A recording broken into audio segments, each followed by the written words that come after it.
Welcome, friend. Tonight, or today, whenever you're listening, we begin a journey.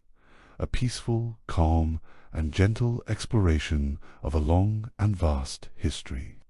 The story of a nation known today as the United States of America. But before it was a nation, it was a land. A land of rivers and lakes, of mountains and plains.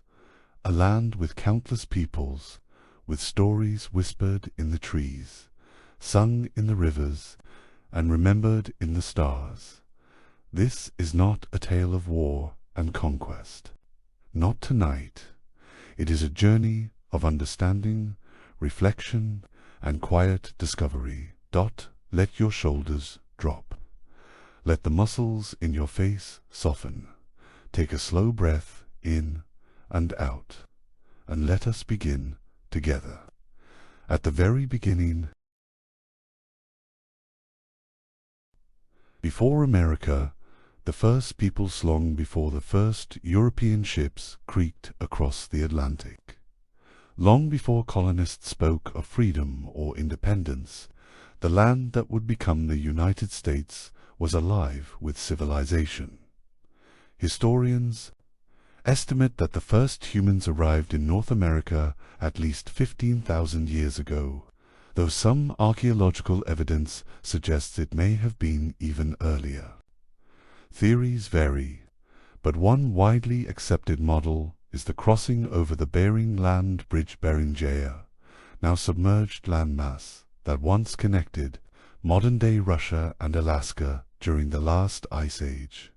These early peoples were nomadic, following herds of mammoth and caribou, tracking the changing seasons. Over time, they spread throughout the continent, from the dense forests of the northeast to the wide open plains, to the deserts and canyons of the southwest. Humans settled and adapted. Let us explore these ancient cultures more closely. The ancestors of the Southwest in what is now Arizona, New Mexico, Colorado, and Utah. The ancestral Puebloans once referred to as the Anasazi-built complex communities. Carved into the sides of cliffs, their homes at places like Mesa Verde and Choco Canyon are among the most impressive prehistoric structures in North America. Choco Canyon, a place of ceremony, astronomy, and trade, with buildings aligned to the solstices. Imagine the quiet desert evenings, the flicker of firelight inside stone walls, the hum of stories passed down by voice. These people cultivated corn, beans, and squash the Three Sisters. Their irrigation systems were precise and ahead of their time. Pottery, basketry, and symbolic rock carvings tell us stories of their rituals, migrations, and beliefs. They lived in harmony with the land. Until around the 13th century, the settlements were gradually abandoned. Climate change, drought, and resource scarcity are likely reasons.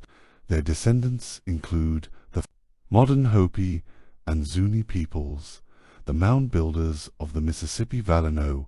We move eastward to the Mississippi River Valley, where vast ceremonial centers rose from the earth. The Mississippian culture, flourishing from around 800 CE to 1600 CE, built cities like Cahokia across the river from present day. St. Louis, Cahokia was once home to over 20,000 people, making it larger than London in its day.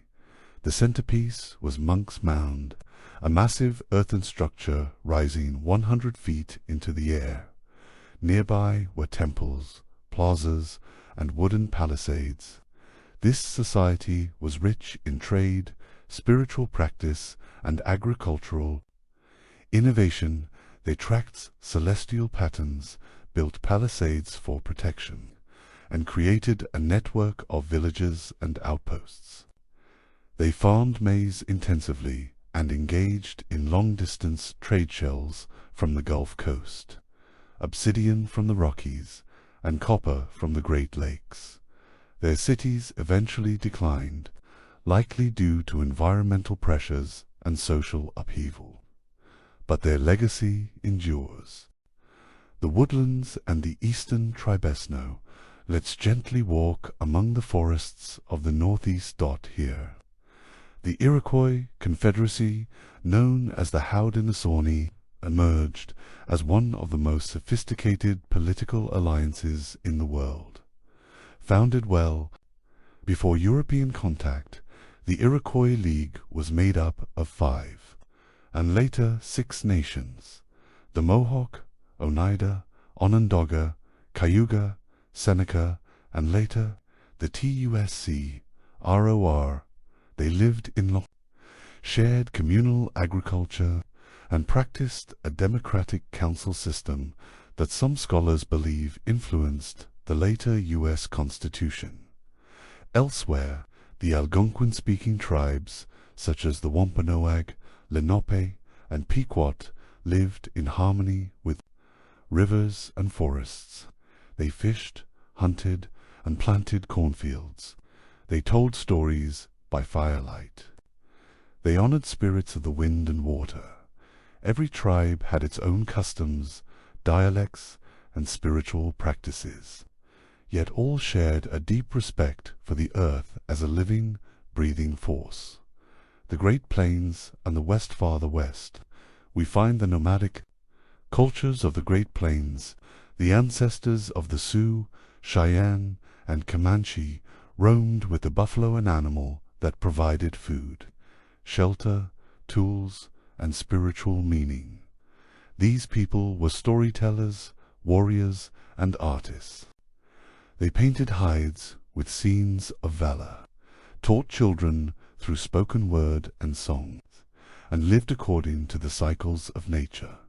Even farther west, along the Pacific coast, the tribes of the Northwest Haida, Tlingit, and Chinook, large plank houses, carved totem poles, and sailed in canoes across cold waters.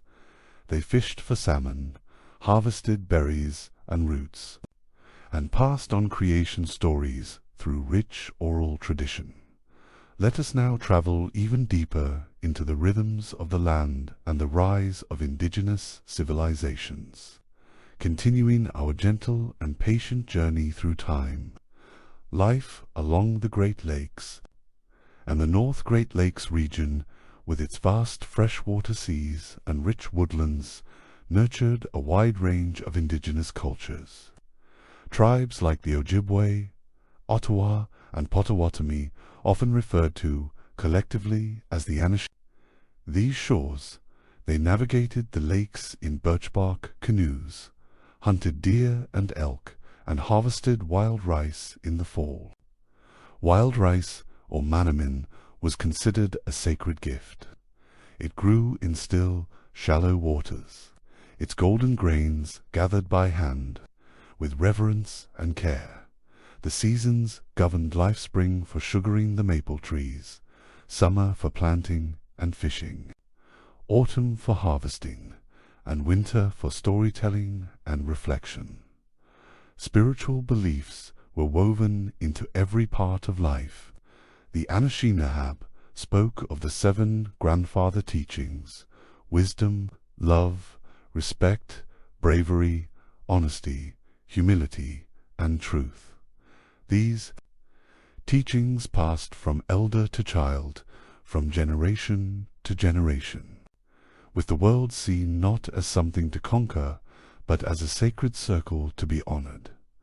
The desert cultures of the far southwestern, the arid lands of the Sonoran and Mojave deserts, cultures such as the Hohokam and the Mogollon left behind traces of remarkable adaptation. The Hohokam, in particular, built an intricate system of irrigation canals that channeled river water across the harsh desert floor.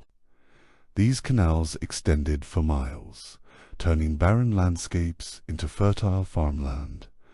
They grew cotton, corn, beans, and tobacco, and traded with peoples as far away as Mesoamerica.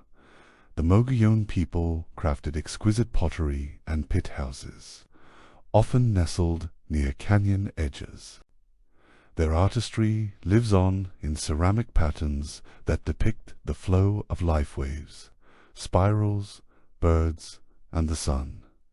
Even in a dry and unforgiving landscape, they created communities that thrived. Now, as our journey continues, let us begin to feel the stirrings of change. The world beyond the oceans is beginning to take interest in this land, and soon sails will appear on the horizon. First contact. A new world meets an old one. Year is 1492, and across the vast Atlantic Ocean, in the port of Palos de la Frontera, 3 ships set sail under the Spanish flag, the Nina, the Pinta, and the Santa. Their leader, Christopher Columbus, is not the first European to dream of lands to the west, but he will be the one remembered for the beginning of an age. Columbus's landfall in the Bahamas would mark the start of an era that would change the Americas forever. Let us slow our breath and gently walk through these early, delicate encounters. To the indigenous peoples who greeted them, the Europeans were strange, unfamiliar, but not immediately feared. In many cases, they were welcomed, gifted food, water, and guidance.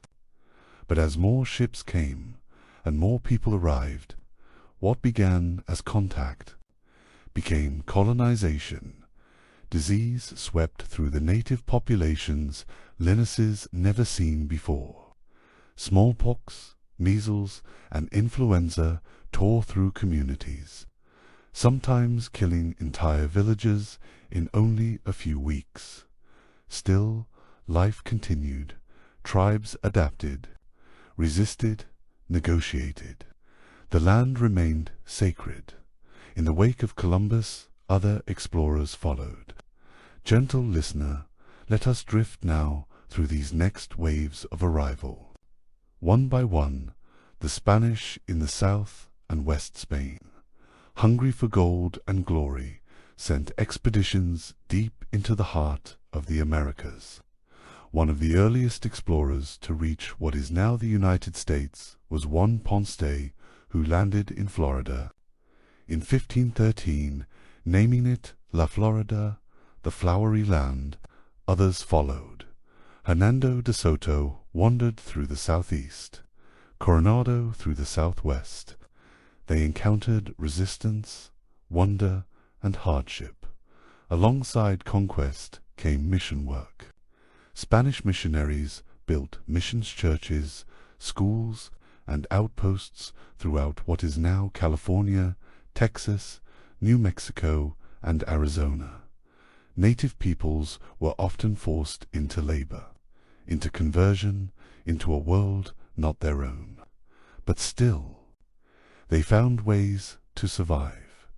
They blended traditions. They hid sacred objects. They remembered their songs.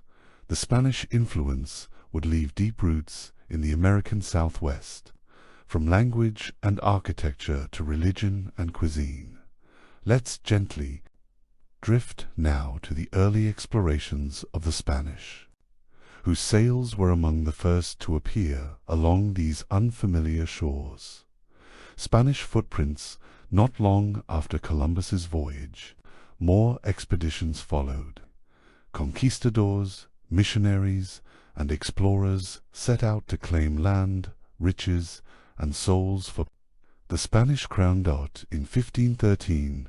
Juan Ponce arrived in what is now Florida.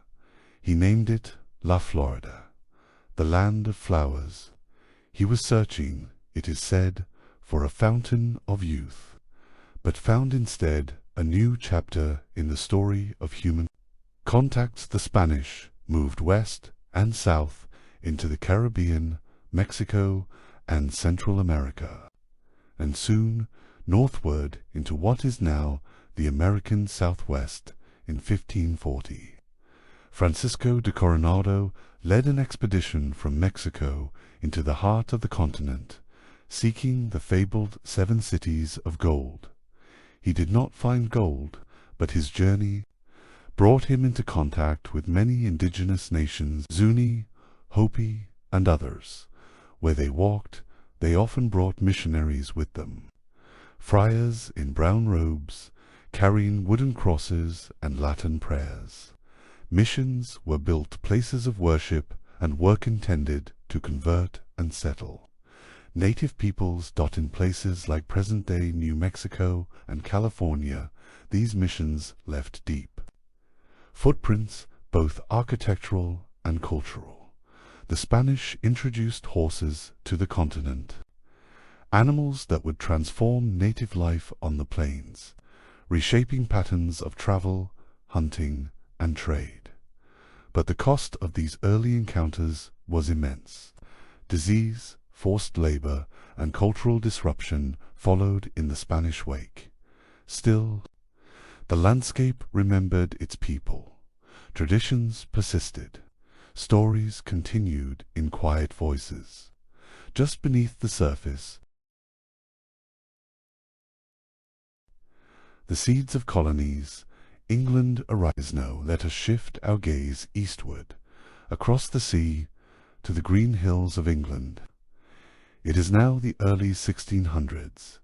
England, too, has set its sights on the New World, and its ships are ready to cross the Atlantic in search of opportunity, land, and a new beginning. Jamestown, the first permanent English colony, 1607, 3 English ships, the Susan Constant, the Godspeed, and the Discovery arrived on the shores of what is now Virginia. There, they established a settlement named Jamestown. In honor of their king, James I, the land was swampy, thick with insects, and unfamiliar to the settlers. The first years were hard. Many died of disease, starvation, and conflict. But help came, sometimes, from the Powhatan Confederacy, a powerful network of Algonquian-speaking tribes led by Chief Powhatan. Much has been told of Powhatan's daughter, Pocahontas, who, as a young girl, helped build a fragile bridge of understanding between 2 worlds. Though many stories are romanticized, there is truth in her role as a mediator, a symbol of contact and consequence. Jamestown survived, and with the introduction of tobacco farming led by settlers like John Rolfe, colony began to grow. Tobacco became a cash crop, and with it came the seeds of a plantation economy. To meet the demand for labor, indentured servants arrived from England. And tragically, in 1619, the first enslaved Africans were brought to Virginia. The roots of a system, unjust and enduring, began to take hold. Let's breathe here. Let the weight of this history settle gently. These moments are not easy, but they are part of the fabric of the past. Plymouth and the Pilgrim's Jest. Over a decade later, in 1620, another ship crossed the Seath of Mayflower. On board were the Pilgrims, English separatists seeking religious freedom. After weeks on the cold Atlantic, they landed far north of their intended destination, in what is now Massachusetts. They named their new home Plymouth. The first winter was brutal. Nearly half of the settlers perished, but survival came, in part, thanks to the Wampanoag people. A man named Tisquannamoffin, called Squanto, acted as an interpreter. Having once been taken to Europe and back, he knew English. He taught the Pilgrims how to plant corn, how to fish the local waters, and how to live on the land. In 1621, a shared harvest feast was held later, remembered as the first Thanksgiving, a brief moment of peace. Though the years ahead would bring conflict and heartbreak, the Puritans and the city upon a hill in 1630, more ships followed, this time not just pilgrims, but Puritans seeking to build a society rooted in their vision of religious purity and moral discipline. Led by John Winthrop, they founded the Massachusetts Bay Colony. Winthrop spoke of creating a city upon a hill, a society that would shine as an example to the world. These Puritans brought strong institutions, schools, churches, and town meetings. Harvard College was founded in 1636 to train ministers and scholars, but their strict ideals often led to exclusion. Those who disagreed, like Roger Williams and Han Hutchinson, were banished and went on to found new colonies like Rhode Island, where freedom of conscience was protected. Colonies multiply. A patchwork takes shape over the next decades. More English colonies emerged along the Atlantic coast. Maryland, founded as a haven for English Catholics, Connecticut and New Haven, shaped by Puritan ideals, New Hampshire and Maine, carved from fishing and trade, Carolina, which would eventually split into North and South. Each colony had its own climate, culture, and challenges. But together they formed a growing web of European settlement. The Dutch, too, left their mark, founding New Netherland with its capital at New Amsterdam, later renamed New York, and in Pennsylvania. Founded by William Penn in 1681, a bold experiment took place, a holy experiment where Quakers preached equality, peace, and friendship with native peoples. Let us return to the year 1607. The colony of Jamestown had been established in the tidewaters of Virginia. Named in honor of King James I, it was the first permanent English settlement in North America, but life there was harsh. Disease, malnutrition, and strained relations with local tribes made the early years precarious. The settlers were unprepared for the environment and unfamiliar with its rhythms. Of the 104 original colonists, only 38 survived the first winter. They were saved in part by the leadership of Captain John Smither, figure both celebrated and criticized. He enforced strict discipline, famously declaring, "He who shall not work shall not eat." Relations with the Powhatan Confederacy, led by Chief Wahunsunaka, were complex, at times tense, at times cooperative. Pocahontas, the chief's daughter, became an enduring symbol of this early contact, though much of her story has been mythologized over centuries. The introduction of tobacco by John Rolfe in 1612 transformed the colony's fortunes. Tobacco became Virginia's gold.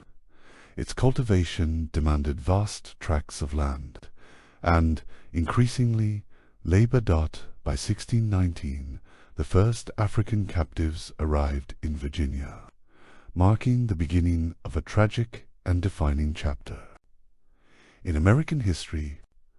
Though their status was initially ambiguous, some were treated as indentured servants.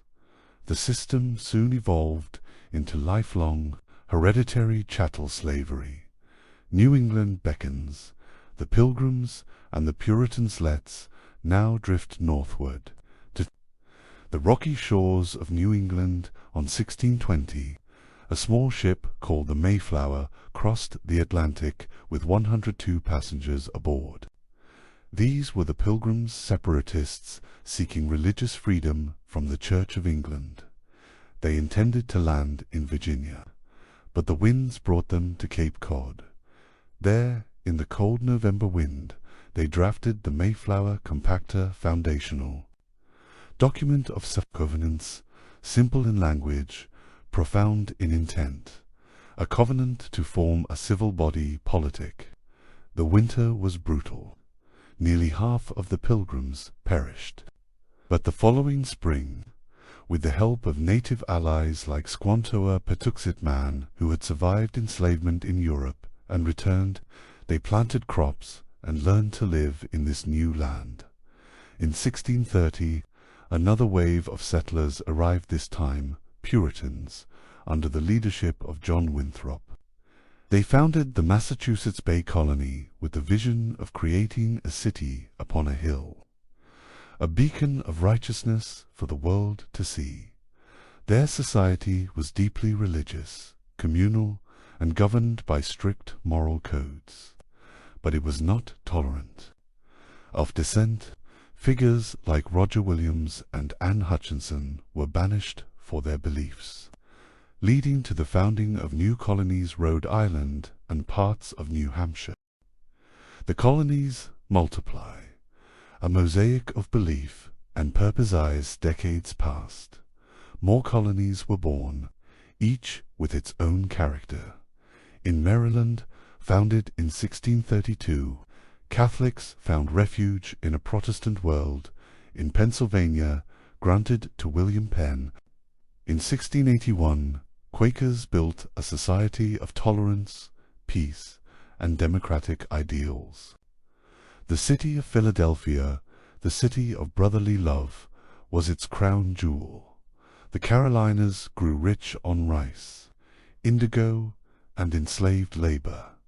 Georgia, founded in 1732, served as a buffer against Spanish Florida, and a haven for debtors and the poor. By the mid-18th century, 13 British colonies stretched along the Atlantic coast, each with its own economy, government, and population. Yet they shared certain threads, ties to Britain, a spirit of enterprise, and the legacy of both cooperation and conflict with native nations. A closing whisper for the nights, this section draws to a close. Imagine the flicker of lanterns in a colonial home, the quiet scrape of a quill against parchment, the scent of sea salt and pine carried by the wind. The seeds of a nation have been planted, still small, still fragile, yet growing with each tide. Rest now, dear listener. Let the echoes of the past lull you gently. In the next part of our journey, we'll explore the century that followed of revolution, awakening, and the forging of independence. But for now, be still, breathe deeply, and drift, as the early colonies once did, upon quiet seas. Tensions rise. Colonial life and the seeds of rebellion letters gently return to the colonies, now settled and growing. It is the mid-1700s. The towns are bustling. Children play in cobblestone streets.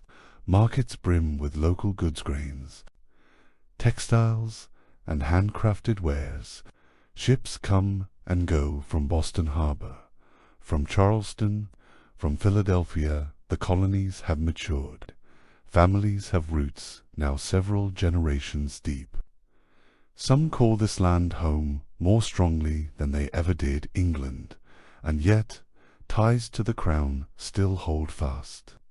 For now, but beneath the surface, small tensions stir.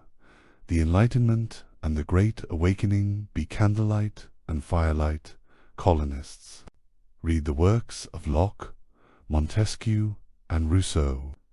These Enlightenment thinkers speak of liberty, of natural rights, of governance by consent. Ideas are powerful. Quietly, they begin to take root. At the same time, another force sweeps through. The colonists not of intellect, but of spirit. The first great awakening. Preachers like Jonathan Edwards and George Whitefield draw crowds into emotional sermons beneath open skies. They preach salvation, repentance, and a direct relationship with the divine, free of institutions. This dual wave, one of reason, the other of faith, awakens something in the colonial soul, a sense of individualism, of purpose. Wars on the frontier. The French and Indian War. Let us now turn to the edges of the colonial map, the frontier lands, where English settlers and French trappers share space with dozens of powerful native nations. In 1754, conflict erupts. The French and Indian War, known globally as the 7 Years' War, pits Britain and its colonies against France and its allies, including the formidable Huron and Algonquin peoples. Young George Washington plays a part, his name beginning to rise. The war is long, bloody, spanning from Canada to the Caribbean. In 1763 it ends. Britain claims victory, and with it vast new territories, but victory brings debt, and with debt comes taxation. No taxation without representation. The British Parliament, seeking revenue, imposes a series of acts: the Sugar Act, the Stamp Act, the Townshend Acts. At first, the colonists protest with petitions and boycotts. But as each new tax is levied without their voice in Parliament, resentment grows.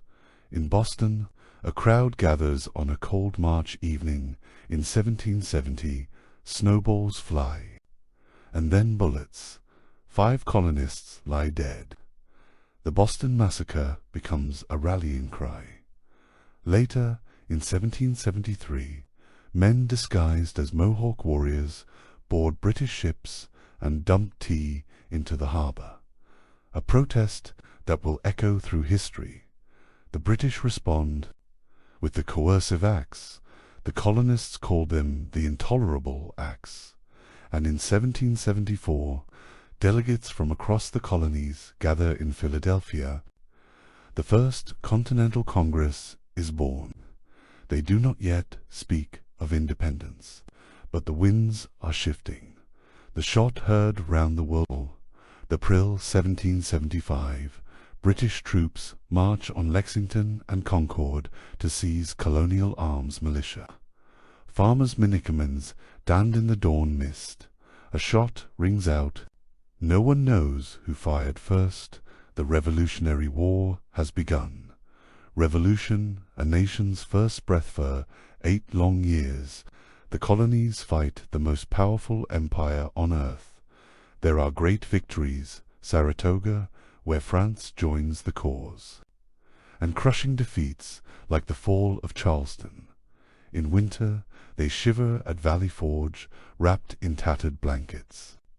General Washington walks among them, sharing their suffering, and in July 1776 a declaration is made. We hold these truths to be self-evident. The Declaration of Independence, penned by Thomas Jefferson, signed in Philadelphia's heat, forever marks the birth of an idea that all men are created equal. It is a promise, one not yet fulfilled, but powerfully spoken. The world watches across oceans. Kings and citizens alike take note. Could this ragtag rebellion succeed, with French ships, with tenacity, and with time? It does. In 1781 at Yorktown. The British surrender. In 1783 the Treaty of Paris is signed. The war is over. The colonies are now states, and the world has changed. A closing whisper for the nightly us. Close our eyes now and imagine a quiet hillside at dusk. The war is over. Campfires flicker. Letters are written home by candlelight. The United States of America exists, not yet united, not yet whole, but real. In our next chapter, we will explore the challenges of building a government, of forming a constitution, and navigating the growing pains of liberty. For now, breathe deeply. Feel the quiet between chapters, the space where hope lives and rest. From independence to nationhood, the constitutional experiment war for independence had ended, but peace was not yet simple. In 1783, the United States stood on uncertain ground. It had won its freedom, but now had to decide what kind of nation it would become. The Articles of Confederation, America's first national government, offered a loose, fragile framework. Each state acted largely on its own, like neighbors sharing a fence, but not a home. There was no precedent, national judiciary, just a Congress with little power to tax or enforce its decisions. And so, challenges multiplied. States quarreled over borders and trade. Debt from the war loomed large. Farmers, burdened by taxes and economic hardship, rose in protests like those in Shays' Rebellion in Massachusetts, a chilling sign that unrest still simmered. Leaders began to realize something stronger was needed. The Constitutional Convention, minus 1787 in the summer of 1787. Delegates from 12 of the 13 states gathered in Philadelphia. They met in a hot, humid room in Independence Hall. Windows were kept closed to preserve secrecy. Sweat beaded on brows. Discussions stretched into long days. George Washington presided, his presence quiet but commanding. Among the delegates were brilliant minds: James Madison, Alexander Hamilton, Benjamin Franklin. They debated fiercely. Should large states have more power than small ones? Should slaves be counted toward representation? How would power be balanced between states and a central government? Slowly, a framework took shape. 3 branches: legislative, executive, and judicial, a system of checks and balances. Representation by population in one chamber, equal in another. And a presidency, not a king, but a leader chosen by the people. After 4 months, the Constitution was born. Not perfect, but promising. The Federalists and Anti-Federalisting for the Constitution could become law. It needed approval by the states, and that meant debate. Federalists, like Hamilton and Madison, argued that a strong central government was essential for unity and survival. Anti-Federalists worried that too much power would lead to tyranny. They demanded protections for individual rights. In newspapers and town halls, these arguments unfolded. The Federalist Papers essays, written by Hamilton, Madison, and John Jay, made the case for ratification. Compromise followed. A promise was made. A Bill of Rights would be added. In 1788, the Constitution was ratified. A year later, George Washington became the first President of the United States. The Bill of Rights, 1791, the first 10 amendments were added to the Constitution. They enshrined essential liberties: freedom of speech, religion, the press, the right to bear arms, to a fair trial, to be protected from unreasonable searches. These rights would become foundational to American identity, a promise written in ink, and debated ever since the early republic. Growth and trial. With a new government in place, America began to navigate its path. Washington served 2 terms, setting precedents for future leaders. He warned against entangling alliances and political parties, but parties emerged nonetheless. Federalists favoring strong national power, and the Democratic Republicans advocating for states' rights. John Adams followed Washington. Facing challenges abroad with France, tensions flared, the young nation teetered on the edge of war. Then came Thomas Jefferson, the third president. He championed agrarian ideals, expanded the country with the Louisiana Purchase, and commissioned Lewis and Clark to explore the vast new territory. A nation expands west. Imagine the early 1800s. Forests stretching to the horizons, rivers winding endlessly. The call of the frontier tempting settlers westward. Pioneers packed wagons, said goodbye to everything familiar, and moved into the unknown. Some sought land, others freedom. But this westward push came at a price. Native nations were displaced, cultures uprooted, treaties were made and broken. The trail of tears lay on the horizon. Yet for many Americans, the idea of manifest destiny, the belief that expansion was a divine right, was growing stronger. This tension between growth and justice, ambition and conscience, would define the century to come. A whisper before we rest, end this chapter in the early 1800s.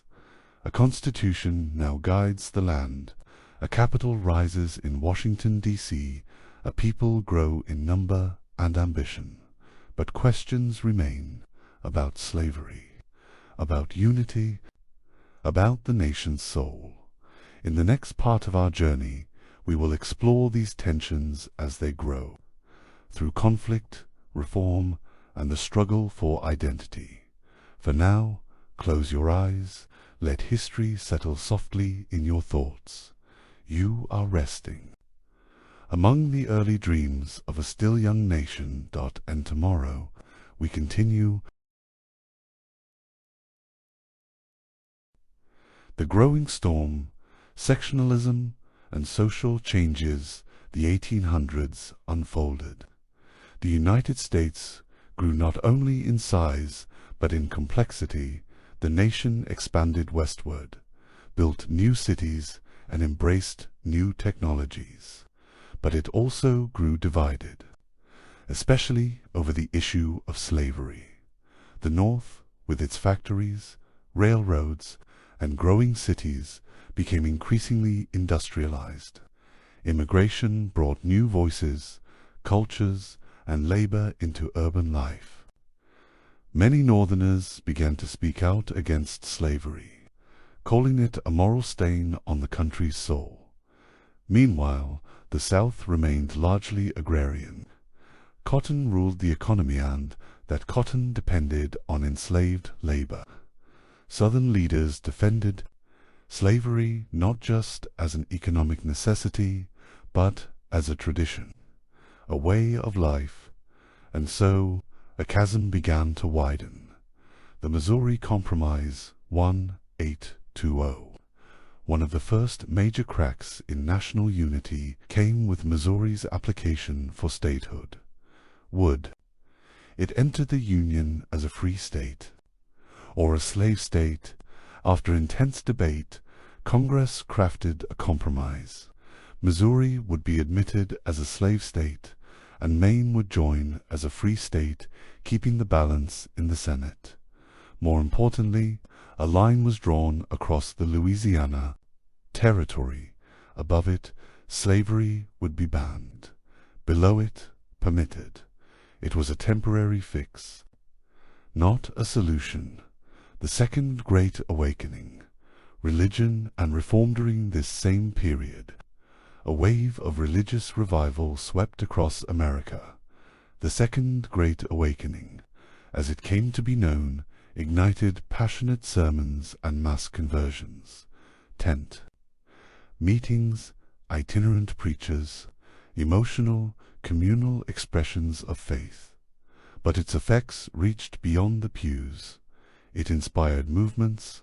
Reformers began to speak out against slavery, for women's rights, for temperance, and for better care of the poor and mentally ill. A belief took root that America could be made better, more righteous, more just. The abolitionist movement began. The 1830s, voices against slavery were rising in volume.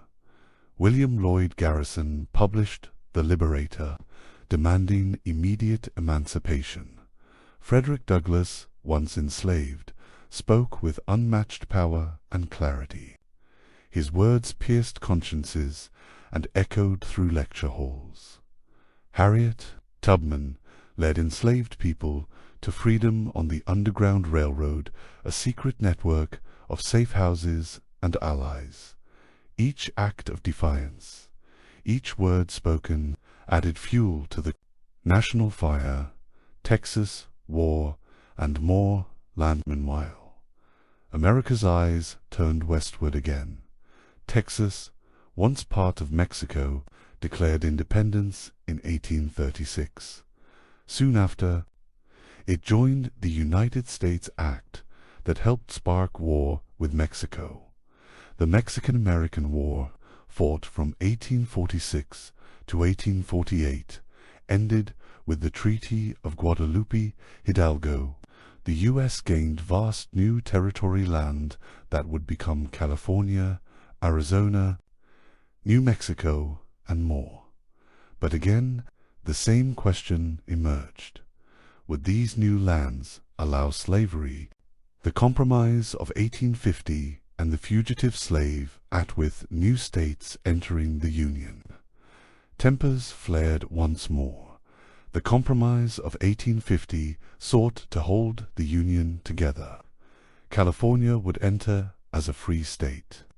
In return, the South received a new, stricter fugitive slave law.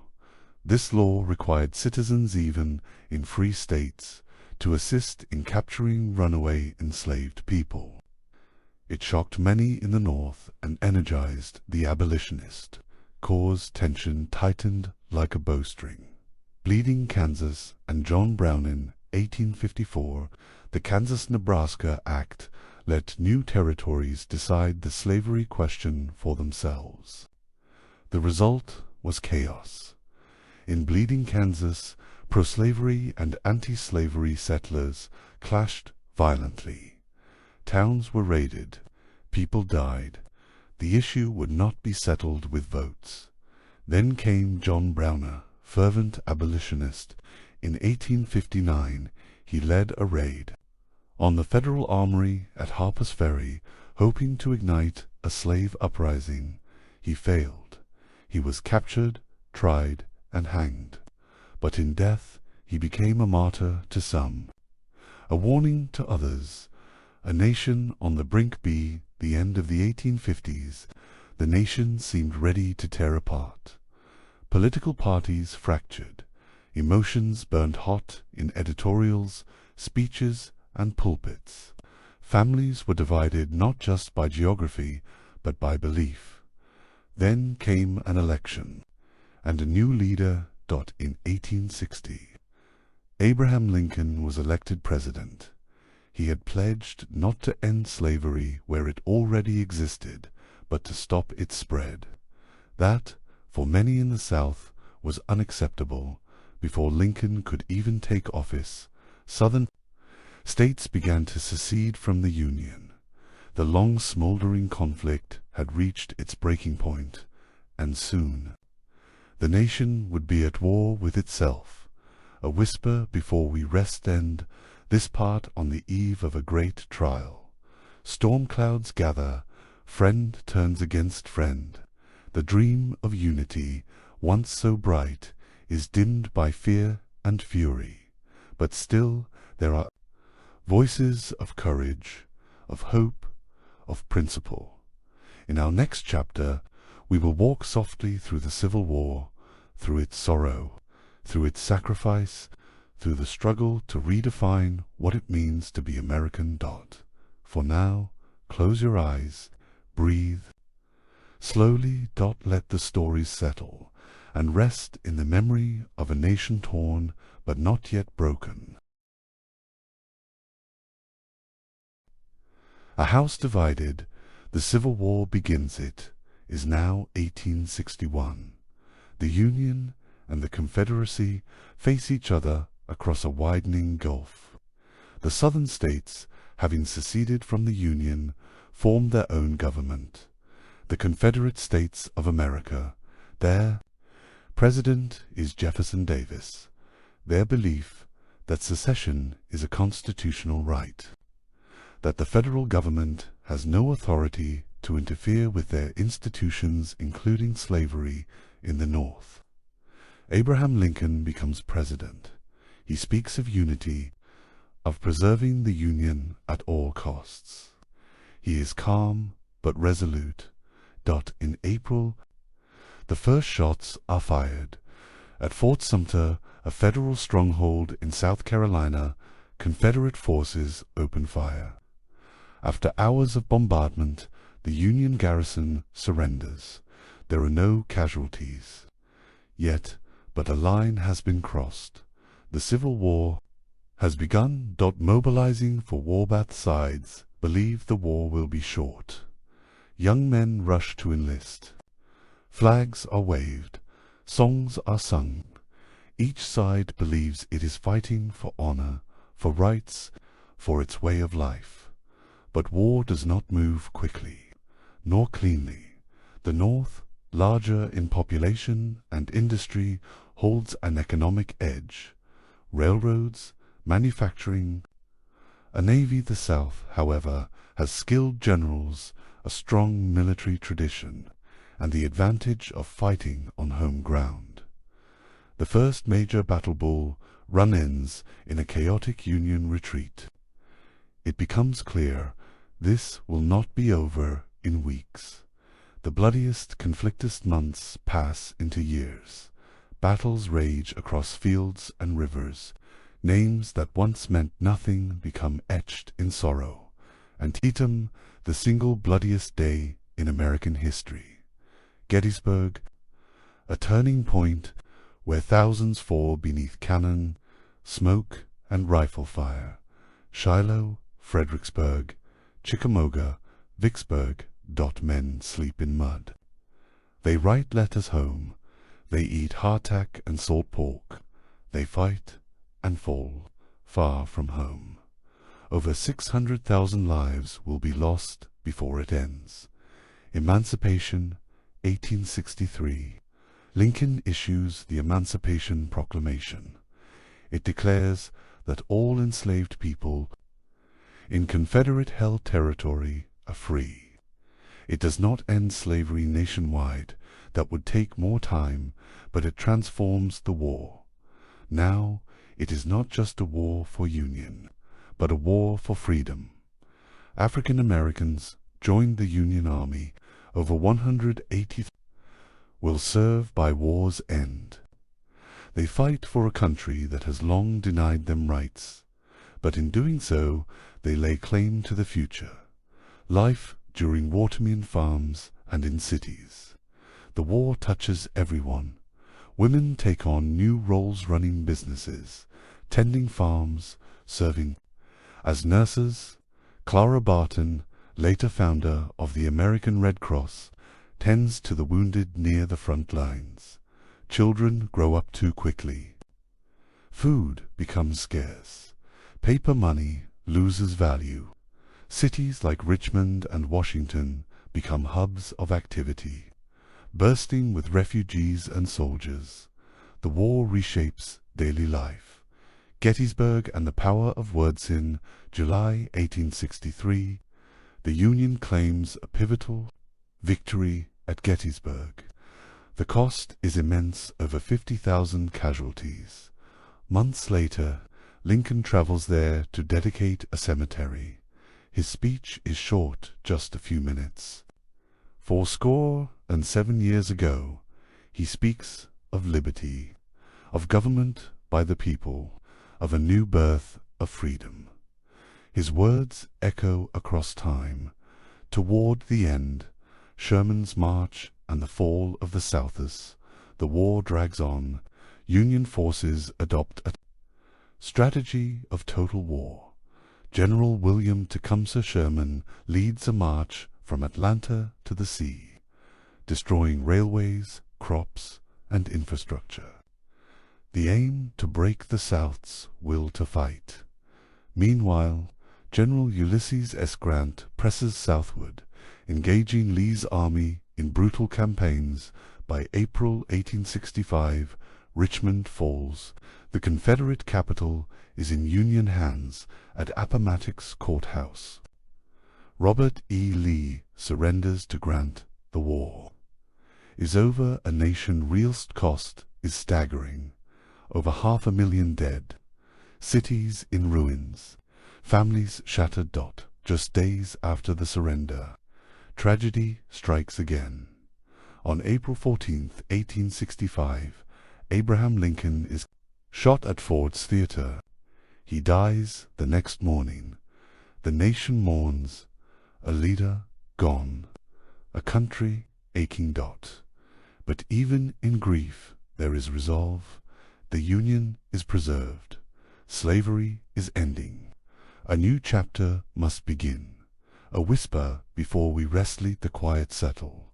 We have walked together through fire and fear, through sacrifice and sorrow, through the turning of a great and terrible page. The war has ended, but peace, true peace, has not yet come. In our next part, we will walk gently through the trials of Reconstruction, through hope, resistance, progress, and pain. Close your eyes. Let the past become soft.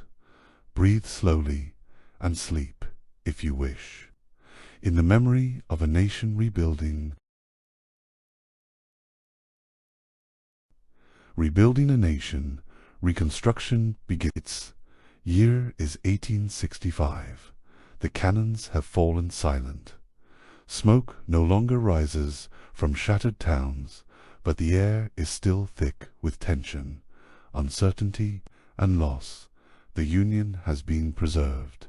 Slavery, in its legal form, has ended, but the soul of the nation remains fractured.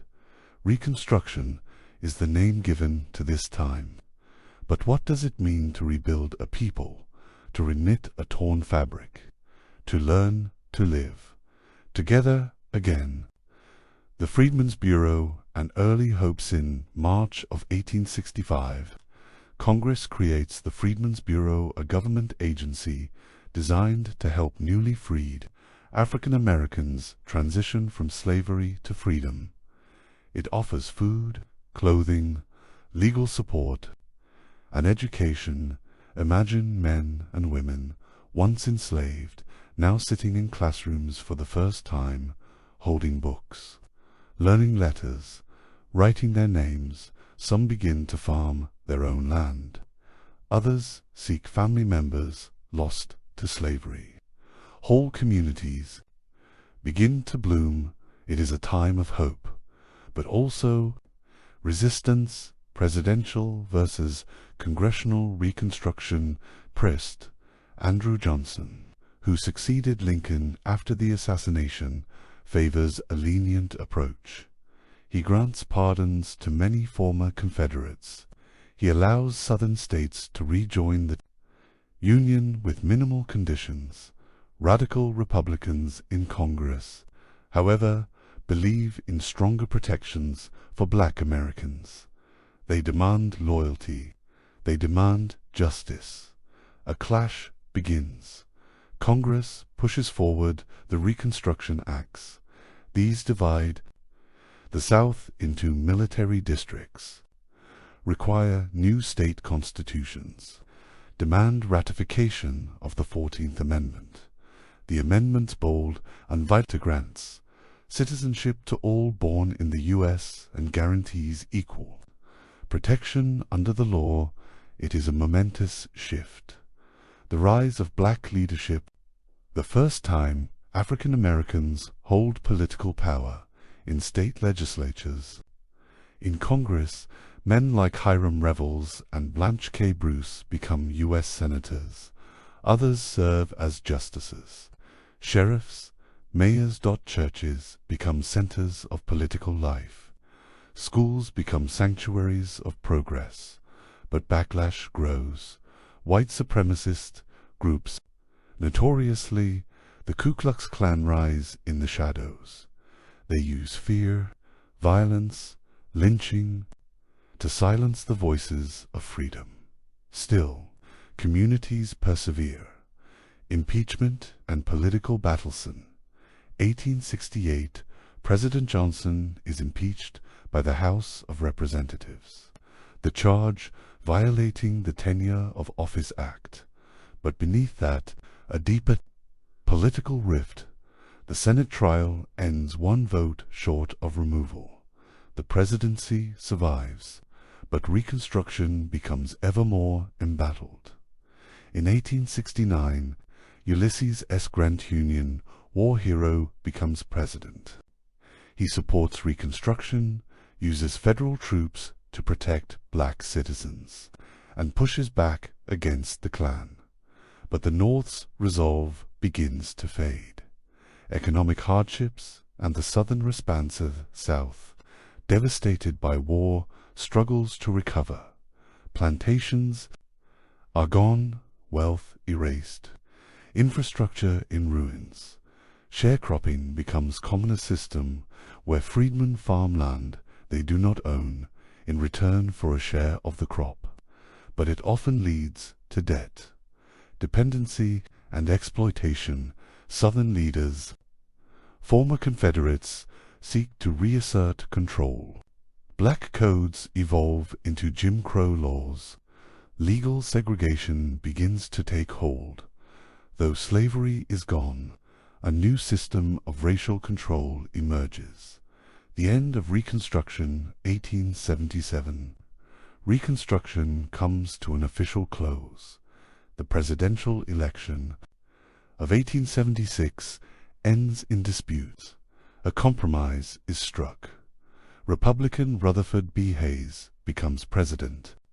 In exchange for removing federal troops from the South, with the troops gone, Southern states quickly roll back gains. Voter suppression, segregation, disenfranchisement. Reconstruction ends not in triumph, but in exhaustion. Yet the legacy remains. The amendments, the 13th, 14th, and 15th, remain embedded in the Constitution, the seeds of civil rights. Planted, if not yet grown, reflections in still so many lives, so much pain, and still the dream endured. Let us sit now, in quiet, breathe slowly, and think of those who taught themselves to read by candlelight, who voted for the first time with trembling hands, who built churches, schools, and homes with hope and pride. Reconstruction was imperfect, unfinished, but bold, a scar and a promise. In Part 7, we will drift gently into the dawn of a new century, through industry and invention, through immigration and change, through the forging of modern America. For now, close your eyes, let this chapter settle deep. You are safe, and the story continues. The Gilded Age and the Rise of Industrial America, 1877 to 1900. As the Reconstruction era closed in 1877, the United States turned its gaze toward expansion, innovation, and modernization. This period, known as the Gilded Age, a term popularized by Mark Twain, refers to a time when the nation appeared to shine with prosperity and growth. Yet underneath lay deep social problems: corruption, inequality, and unrest.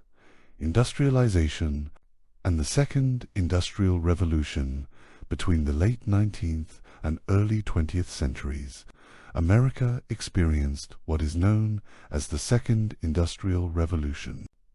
This period was marked by the explosive growth of industries such as steel, oil, railroads, and electricity.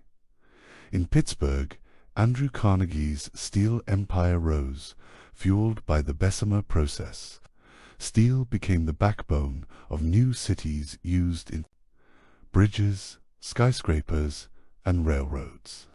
Carnegie's story from poor Scottish immigrant to one of the richest men in the world symbolized the American dream for many.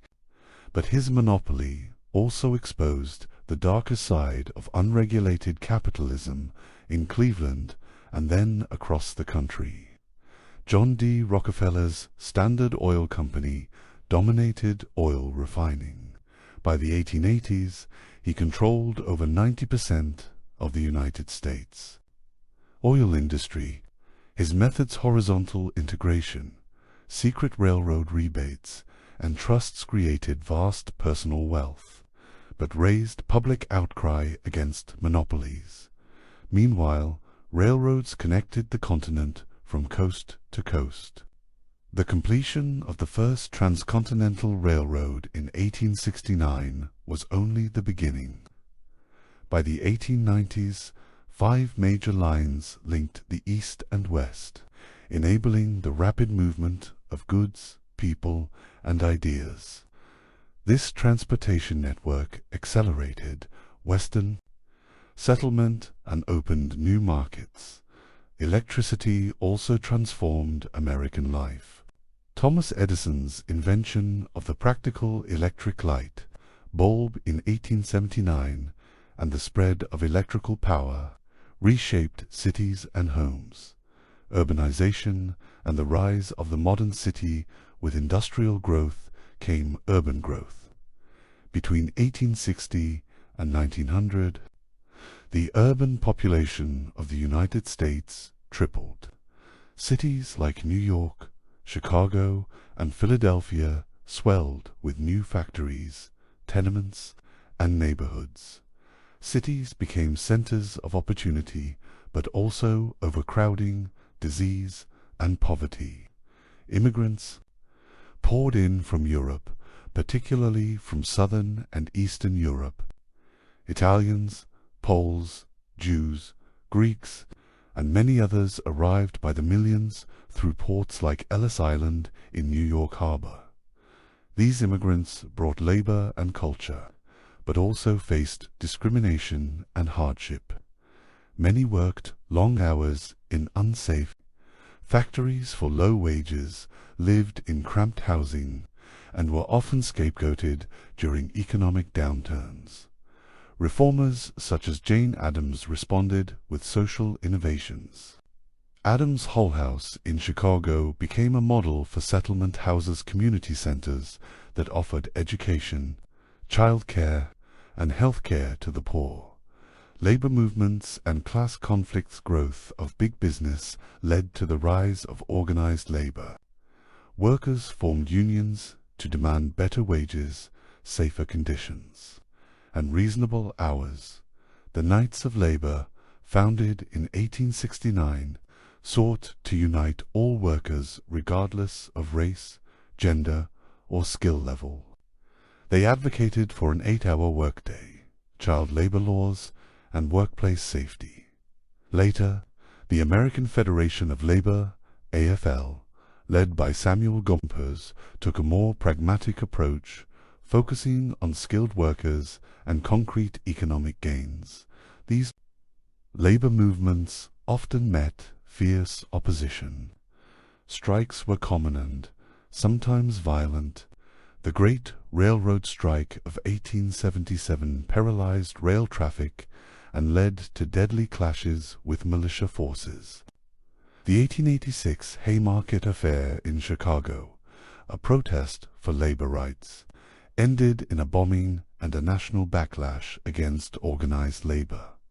Despite setbacks, the labor movement slowly achieved gains, laying the foundation for future reform. Political Corruption and reformed Gilded Age was marked by intense political corruption. Powerful political machines, such as Tammany Hall in New York City, traded jobs and favors for votes. Leaders like Boss Tweed embezzled vast sums, while maintaining political power at the federal level.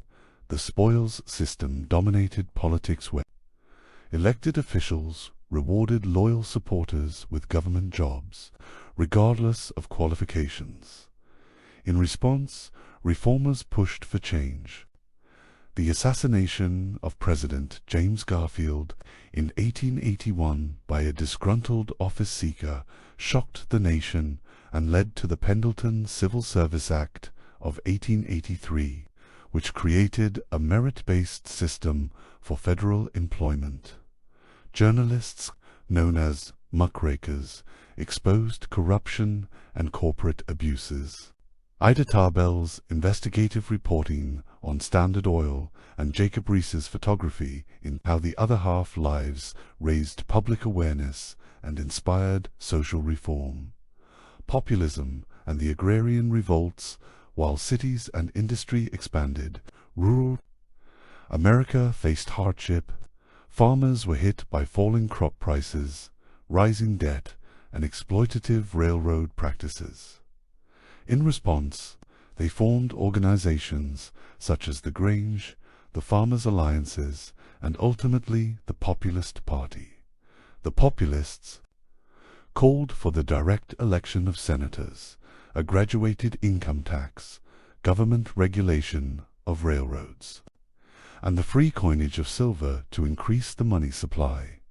In the 1896 election, the Populists joined with the Democratic Party to support William Jennings Bryan, whose famous Cross of Gold speech championed the working class against the industrial elite. Bryan lost to Republican William McKinley, signaling a triumph for pro-business interests, but the populist platform would influence many 20th century reforms. The closing of the frontier in 1890, the U.S. Census Bureau declared that the American frontier was closed, no longer a line of continuous settlement. Historian Frederick Jackson Turner responded with his influential frontier thesis, arguing that the frontier had shaped American democracy, character, and innovation, that the closing of the frontier coincided with the near destruction of Native American autonomy. The 1890 Wounded Knee Massacre marked the tragic end of armed Native resistance. Reservations, assimilation policies, and boarding schools sought to erase indigenous cultures. Yet Native communities endured. Their history, often overlooked, remained. Central to the American story. Conclusion of Part 7. The Gilded Age was an era of contradiction, extraordinary technological progress, and deep economic divides. Massive immigration and rampant nativism. Democratic ideals and systemic corruption. It was a time of transformation, one that laid the groundwork for the progressive era to come. In Part 8, we will explore how reformers rose to confront the challenges of this industrial age, from Theodore Roosevelt's Square Deal to women's suffrage and early civil rights movements. The early 20th century reshaped the nation once again. The Progressive Era, 1900 to 1920. As the 20th century dawned, a powerful undercurrent of reform began to swell across the United States. In cities and towns, farms and factories, Americans sought to correct the inequalities and injustices that had come to define the Gilded Age. This was the Progressive Era time of optimism and activism, where citizens believed that with careful thought, democratic principles, and determined effort, society could be improved. Let's ease into this. chapter slowly, thoughtfully, and explore the changes that defined a generation. The rise of progressivism was not a single movement, but rather a broad collection of efforts, united by a belief in reform and regulation. Reformers tackled problems ranging from child labor and political corruption to unsafe working conditions and monopolies. The movement drew energy from the middle class, especially educated professionals, journalists, clergy, and women. They believed that through knowledge, scientific inquiry, and civic responsibility, the worst excesses of capitalism and urbanization could be tamed. Muckrakers and the power of journalists moan of the engines of change during the progressive era was the power of the written word. Journalists known as muckrakers investigated and exposed corruption, poverty, and abuses of power. In 1904, Ida Tarbell published the history of the Standard Oil Company, an exhaustive exposé that detailed the ruthless practices of John D. Rockefeller. Her work directly contributed to the public demand for regulation of trusts. Upton Sinclair's 1906 novel The Jungle shocked the nation with its depiction of unsanitary and unsafe practices in Chicago's meatpacking industry. Though Sinclair had hoped to stir sympathy for laborers, it was the horror over tainted food that caught the public's attention. This led directly to the Pure Food and Drug Act and the Meat Inspection Act, both signed into law by President Theodore Roosevelt. Jacob Riis, using photography and narrative, revealed the grim reality of New York tenement life in How the Other Half Lives. His images of children sleeping in hallways and families crowded into single rooms made poverty visible to a nation that often turned its gaze away. Presidential progressivism. Theodore Roosevelt, the 26th President of the United States, became the political embodiment of progressivism. Charismatic and energetic, Roosevelt took office after President McKinley's assassination in 1901 and immediately began a campaign to regulate big business and protect the public. He believed in a square deal for all Americans, one that balanced the interests of labor, business, and consumers. Roosevelt earned a reputation as a trustbuster. After challenging powerful corporations such as J.P. Morgan's Northern Securities Company, Roosevelt also championed conservation, establishing national parks, forests, and monuments. Under his leadership, more than 230 million acres of public land were protected, ensuring that future generations could enjoy the beauty and resources of the American landscape. He expanded the powers of the presidency in new ways, intervening in the 1902 coal strike, regulating the railroads through the Hepburn Act, and ensuring fair food and drug standards. Though not radical, Roosevelt's reforms marked a shift toward a more active federal government, one that could intervene for the public good. Women and the fight for suffragino discussion of the progressive era is complete without acknowledging the tireless work of women reformers. Across the country, women organized for temperance, education, public health and, crucially, for the right to vote. The National American Woman Suffrage Association, led by figures like Susan B. Anthony and later Carrie Chapman Catt, pursued a state-by-state campaign for voting rights. Meanwhile, the more militant National Woman's Party, founded by Alice Paul, demanded a constitutional amendment. Through marches, protests, and even imprisonment, they brought national attention to the issue. Their persistence paid off. In 1920, the 19th Amendment was ratified, granting women the right to vote, a triumph generations in the making. Progressive, reformers, and the urban poor, while some progressives focused on national legislation, others worked at the grassroots level. Jane Addams, co-founder of Hull House, offered education, childcare, and cultural enrichment to immigrants and the poor of Chicago. Other reformers improved housing codes, sanitation, and access to health care. Nurses, social workers, and educators brought critical services to underserved neighborhoods, believing that societal health required investment in people, not just infrastructure.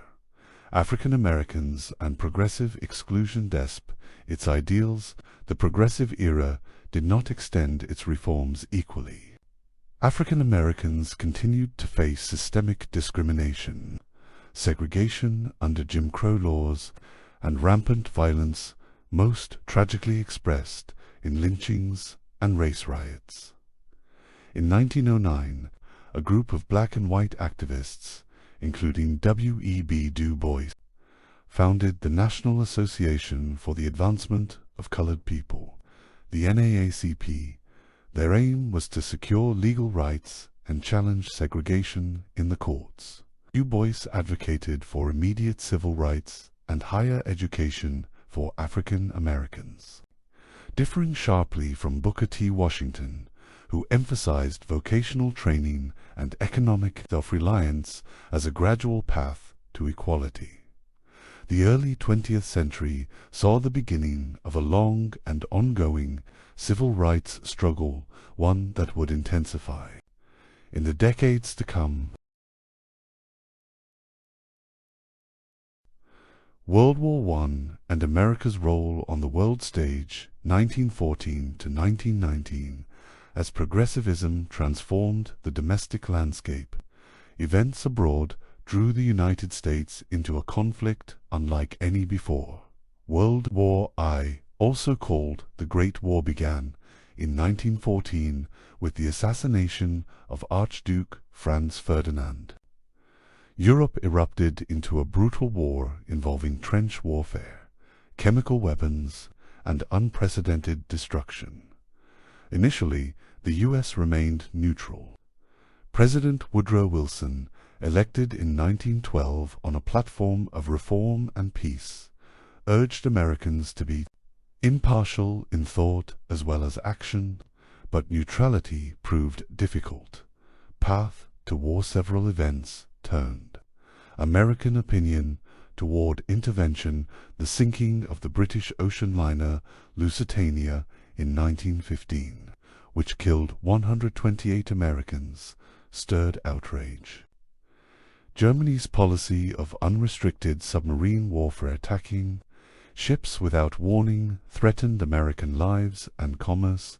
The Zimmermann Telegram, a secret German message proposing an alliance with Mexico against the United States, further alarmed the public. By April 1917, Wilson asked Congress to declare war on Germany, stating that the world must be made safe for democracy. The war effort at home and abroad. The U.S. mobilized quickly. The Selective Service Act drafted over 2.8 million men. Women served as nurses, clerical workers, and in new roles in manufacturing. Propaganda fueled patriotism. The Committee on Public Information promoted enlistment and war bonds, while encouraging suspicion of dissenters and immigrants. American troops, known as doughboys, arrived in Europe in 1917. Their presence boosted Allied morale and played a key role in halting the German advance. By November 1918, the war ended.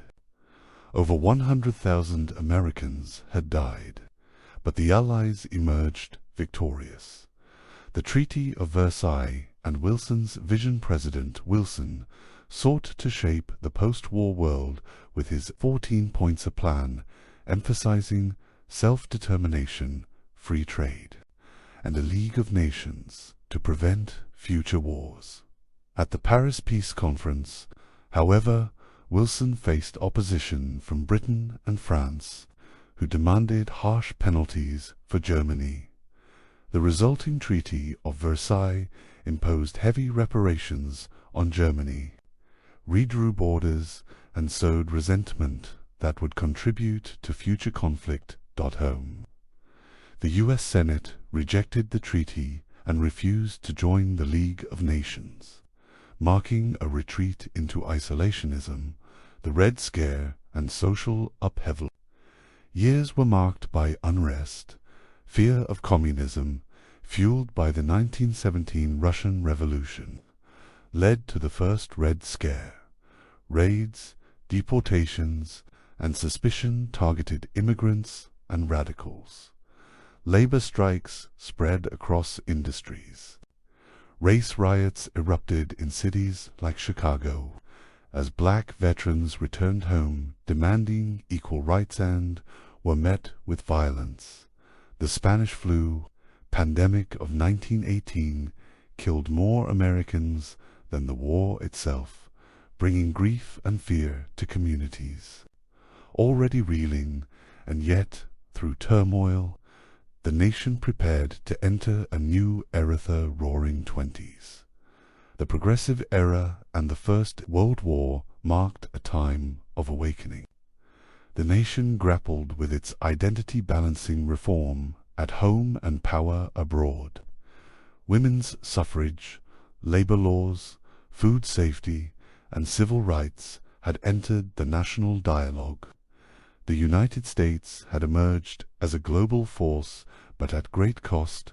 On Part 9, we'll journey into the 1920s and 1930s, an age of jazz, prohibition, and crashing markets, of changing morals and economic desperation, and the rise of a president who would redefine the role of government forever. So, settle in, and when you're ready, we'll continue together. The Roaring Twenties, 1920 to 1929, the guns of the Great War had fallen silent. The world was weary, the ground still settling beneath the weight of loss. And yet, as the 1920s began, the United States entered a period not of mourning, but of movement, decade pulsing with rhythm, rebellion, and radical transformation. Let's take our time as we walk through this shimmering, contradictory decade, softly lit by jazz and innovation, shadowed by tension and disparity, a nation transformed in the wake of World War I. The United States emerged more confident, more assertive, and wealthier than ever before. The American economy surged. Mass production, electrification, and a consumer culture began to reshape everyday life. Assembly lines made goods faster and cheaper. In Detroit, Henry Ford revolutionized manufacturing with his Model T automobile built so efficiently, millions of Americans could afford one. It was not just a car, but freedom. Motion, status. With cars came paved roads, roadside diners, motels, billboards, gas stations, and new industries altogether. The American landscape, both literal and cultural, shifted. Electricity brought light to homes, powered radios, phonographs, and refrigerators. The radio became a unifying force, bringing news, music, and baseball games into living rooms from coast to coast. The consumer economy blossomed. Department stores flourished. Credit became common. Advertisements promised happiness in a bottle of perfume, in a cigarette, in a washing machine, but this shiny new world masked deeper inequalities ones will return to shortly. Cultural revolutions. And the new woman's 1920s pulsed with change, and nowhere was that change more visible than in the lives of women. The 19th Amendment, ratified in 1920, granted women the right to vote. But suffrage was only the beginning. The new woman emerged independent, confident, and stylish. Flappers with short hair and bold lipstick danced the Charleston in jazz clubs, smoked in public, and questioned old norms of sexuality and femininity. Women entered the workforce in greater numbers, especially in clerical, retail, and teaching. Positions, college enrollments rose. Birth control, advocated by figures like Margaret Sanger, began to enter public discourse. Still, this liberation was uneven. Many women of color and working-class women continued to labor in domestic service or factory work, and despite cultural shifts, true legal and economic equality remained far off. Harlem Renaissance and black cultural awakening, while the 1920s dazzled with jazz and cinema. It was also a time of profound artistic awakening within African American communities, most notably in Harlem. New York, the Harlem Renaissance brought forth poets like Langston Hughes, novelists like Zora Neale Hurston, musicians like Duke Ellington, and artists like Aaron Douglas. Their work expressed pride, sorrow, resilience, and joy, capturing the black experience with brilliance and complexity. Jazz, born from African American traditions, became the soundtrack of the Aritzis improvisation and syncopation, a mirror of the decade's restless spirit.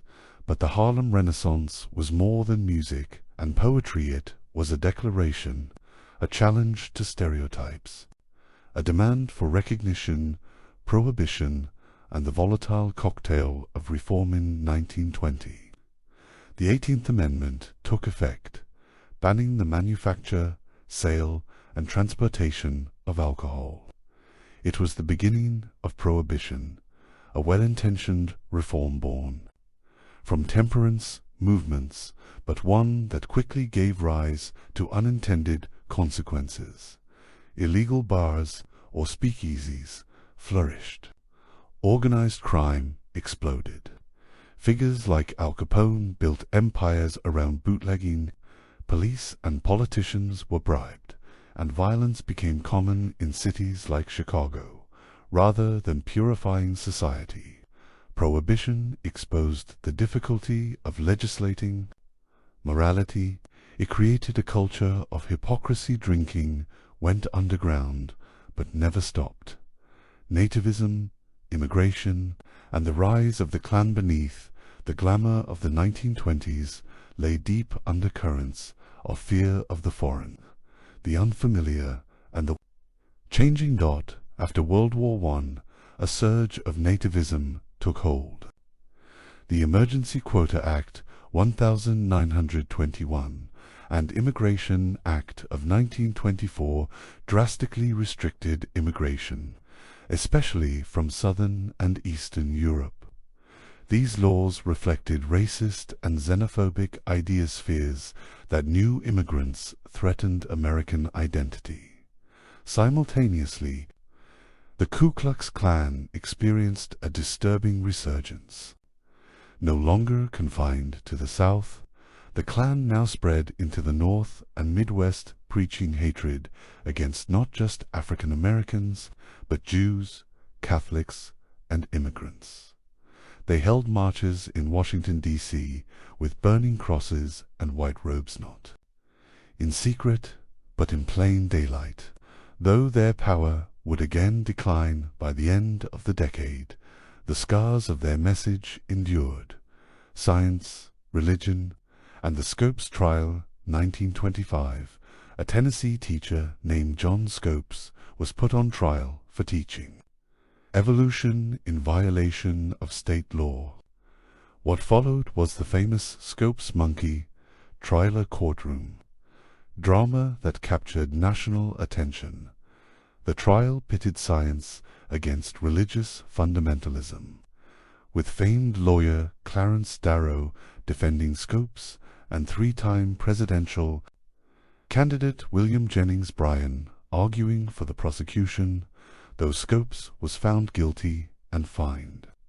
The trial sparked a lasting debate about education, faith, and the role of science in public life, a debate that continues even today. Stock market euphorias. The decade wore on. The stock market became a national obsession. Ordinary people invested their savings, lured by the promise of endless growth. Speculation ran wild.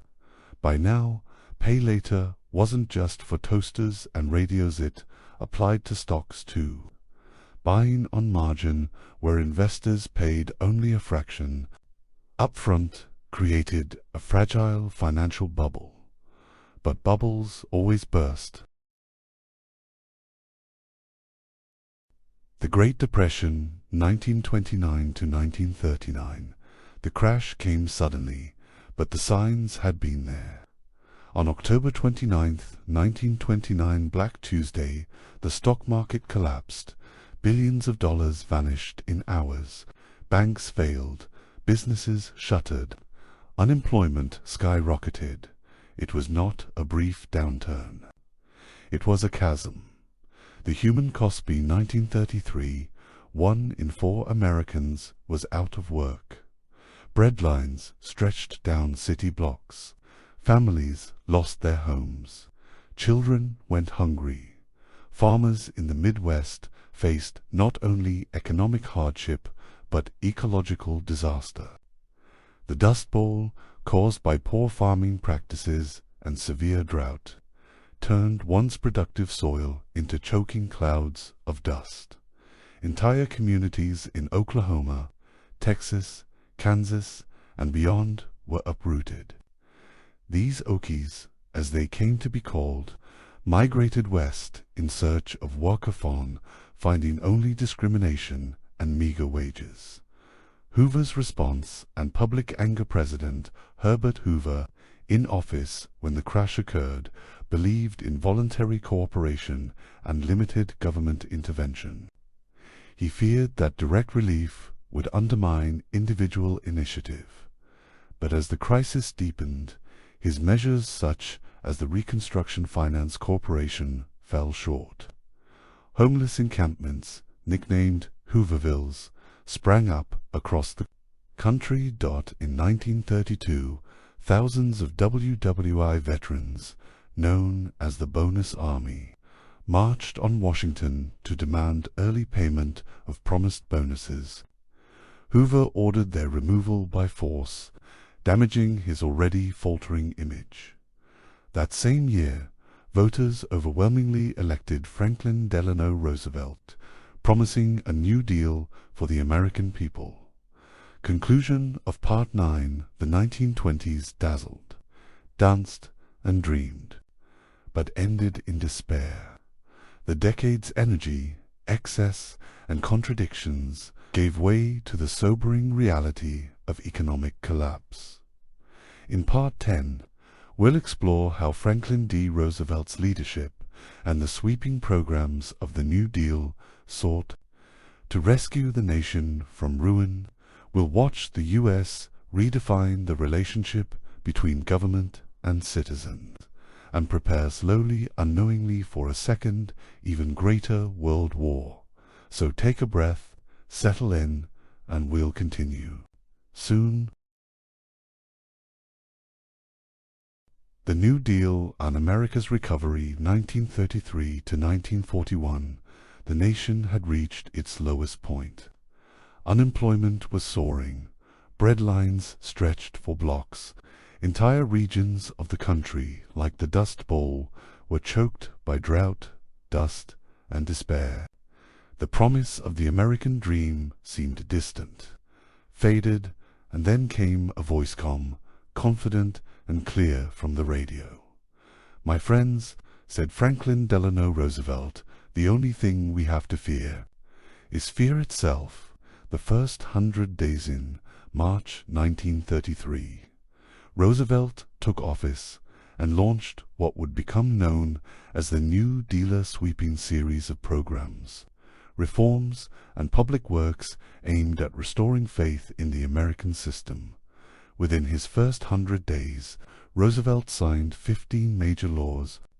These included the Emergency Banking Act, which helped stabilize the financial system by shutting down insolvent banks and restoring public confidence; the creation of the FDIC, Federal Deposit Insurance Corporation, which insured deposits and reduced the fear of bank failures; the Civilian Conservation Corps, CCC, and Public Works Administration, PWA, which put millions of Americans to work building roads, parks, and schools; the Agricultural Adjustment Act, which aimed to stabilize crop prices and support struggling farmers. Roosevelt communicated these changes directly to the public through his fireside chat soothing radio addresses that reassured a weary nation. A new relationship between government and people. New Deal marked a profound transformation in the role of government. No longer was Washington seen as a distant force. It became a more direct actor in economic life. The Social Security Act of 1935 created pensions for the elderly, unemployment insurance, and aid for disabled Americans. It was, at its core, a promise that the government would be there when people needed it most. The Wagner Act, also passed in 1935, strengthened the rights of workers to organize and bargain collectively.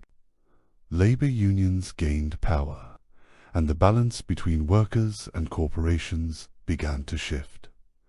Meanwhile, large-scale projects like the Tennessee Valley Authority TVA brought electricity and economic development to impoverished rural regions. Dams, hydroelectric plants, and infrastructure sprung up across the South. Opposition and criticism. Everyone supported the New Deal. Conservatives accused Roosevelt of growing the federal government too large. Some feared creeping socialism. Others, like Huey Long, a populist senator from Louisiana, argued that Roosevelt hadn't gone far enough. Long's Share Our Wealth program proposed heavy taxes on the rich to fund guaranteed incomes and housing for the poor. There was also the Supreme Court, which struck down several early New Deal laws as unconstitutional. In response, Roosevelt proposed a controversial court-packing plan, attempting to add new justices more favorable to his policies. Though the plan failed, the court began upholding New Deal legislation thereafter. Women, minorities, and the New Deal was not equally inclusive. Eleanor Roosevelt, the First Lady, pushed tirelessly for civil rights and women's equality. She held press conferences exclusively for female reporters and championed the rights of African Americans, speaking out against lynching and discrimination. Yet, New Deal programs often excluded black workers and domestic laborers. Discriminatory practices continued in federal agencies, especially in the segregated South. Still, the seeds of change were being sown. The Black Cabinet, an informal group of African American advisors, helped shape policy, and many African Americans began to shift political allegiance from the party of Lincoln to the Democrats, forever altering the nation's political landscape. Culture in crisis and creation mid the hardship. American culture flourished. The Federal Writers Project hired thousands of authors and researchers. They collected slave narratives, regional histories, and folk stories. Meanwhile, artists under the Works Progress Administration, WPA, painted murals, created sculptures, and captured everyday life on canvas. In music, jazz and blues continued to grow. Billie Holiday, Duke Ellington, and Count Basie brought rich, emotional depth to the airwaves. On literature, authors like John Steinbeck wrote of struggle and resilience. His novel, The Grapes of Wrath, told the story of Okie families displaced by the Dust Bowl, revealing the human face of economic collapse.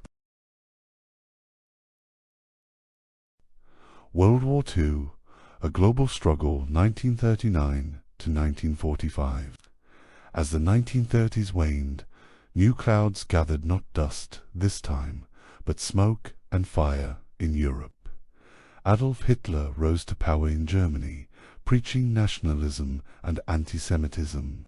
His regime expanded Austria, invading Czechoslovakia, and finally attacking Poland in 1939. Across the Pacific, Imperial Japan expanded into China and Southeast Asia. World War II had begun. American neutrality and Lend-Lease first. The United States remained neutral. Memories of World War I still haunted the nation. Congress passed neutrality acts to avoid being drawn into another foreign war.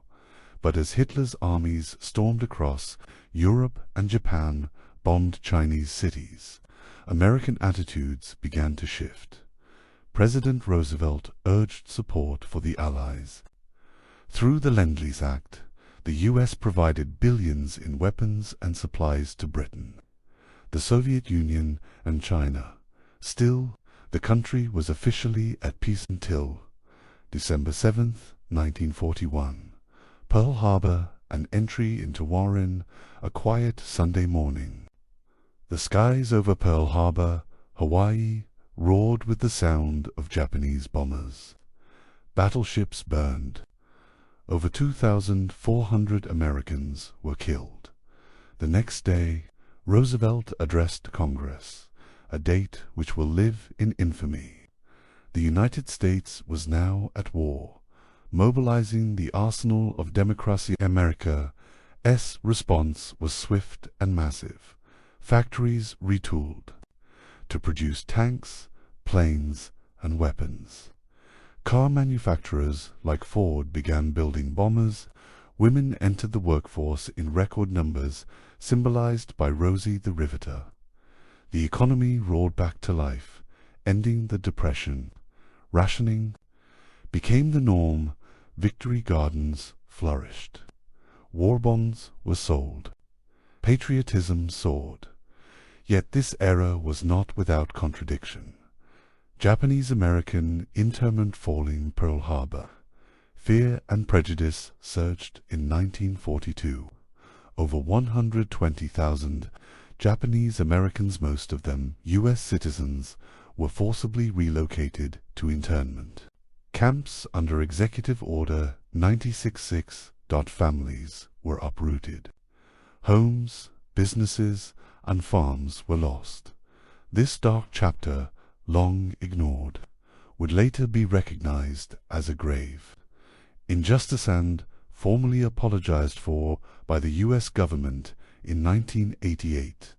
Fighting the war, Europe and the Pacific American forces fought on two major fronts. In Europe, U.S. troops joined British and Soviet forces to liberate Nazi-occupied lands. Key battles included D-Day, June 6, 1944. Over 150,000 Allied troops stormed the beaches of Normandy in the largest amphibious invasion in history. Battle of the Bulge, a brutal winter battle in Belgium, where American forces held firm against a surprise German counteroffensive as Allied forces pushed toward Berlin. The horrors of the Holocaust were uncovered: concentration camps, mass graves, and survivors bearing silent witness to genocide. In the Pacific, brutal island battles were fought at Midway, Guadalcanal, Iwo Jima, and Okinawa. Japan resisted fiercely, and the cost in human life was staggering. The atomic bomb and the end of Warto avoid a costly invasion of Japan. President Harry Truman authorized the use of a new and terrible weapon, the atomic bomb, on August 6, 1945. Hiroshima was leveled. 3 days later, Nagasaki suffered the same fate. Japan surrendered on August 15, 1945. World War II was over. The war's aftermath world was changed forever. Over 60 million people had died. Cities lay in ruins. Europe was divided. The Holocaust revealed the depths of human cruelty. And the atomic age had begun. The United States emerged as a global superpower, its economy intact and its military dominant. Yet peace was fragile. New tensions began to form between former allies, now turned rivals. The Cold War loomed on the horizon. Conclusion of Part 10, From the Ashes of the Depression to the Flames of Global Conflict. America had endured and emerged transformed. Its role on the world stage had changed. Its people, once inward-looking, now gazed outward with hope, fear, and a new sense of responsibility. In Part 11, we will journey through the post-war years, an era of prosperity, paranoia, protest, and profound social change. Take a deep breath, and when you're ready, we'll continue. The post-war boom and the dawn of the Cold War, 1945 to 1960. The guns had fallen silent. The war was over. Factories no longer roared with the forging of tanks, and young men returned home to familiar streets, though changed forever by what they had seen and done.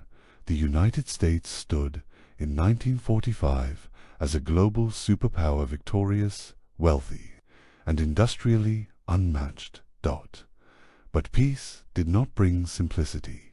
The world was shifting, and new tensions began to rise, whispering through the corridors of power and across oceans divided not just by geography, but by ideology. A world divided. The origins of the Cold War. In the wake of World War II, the world found itself split into two spheres.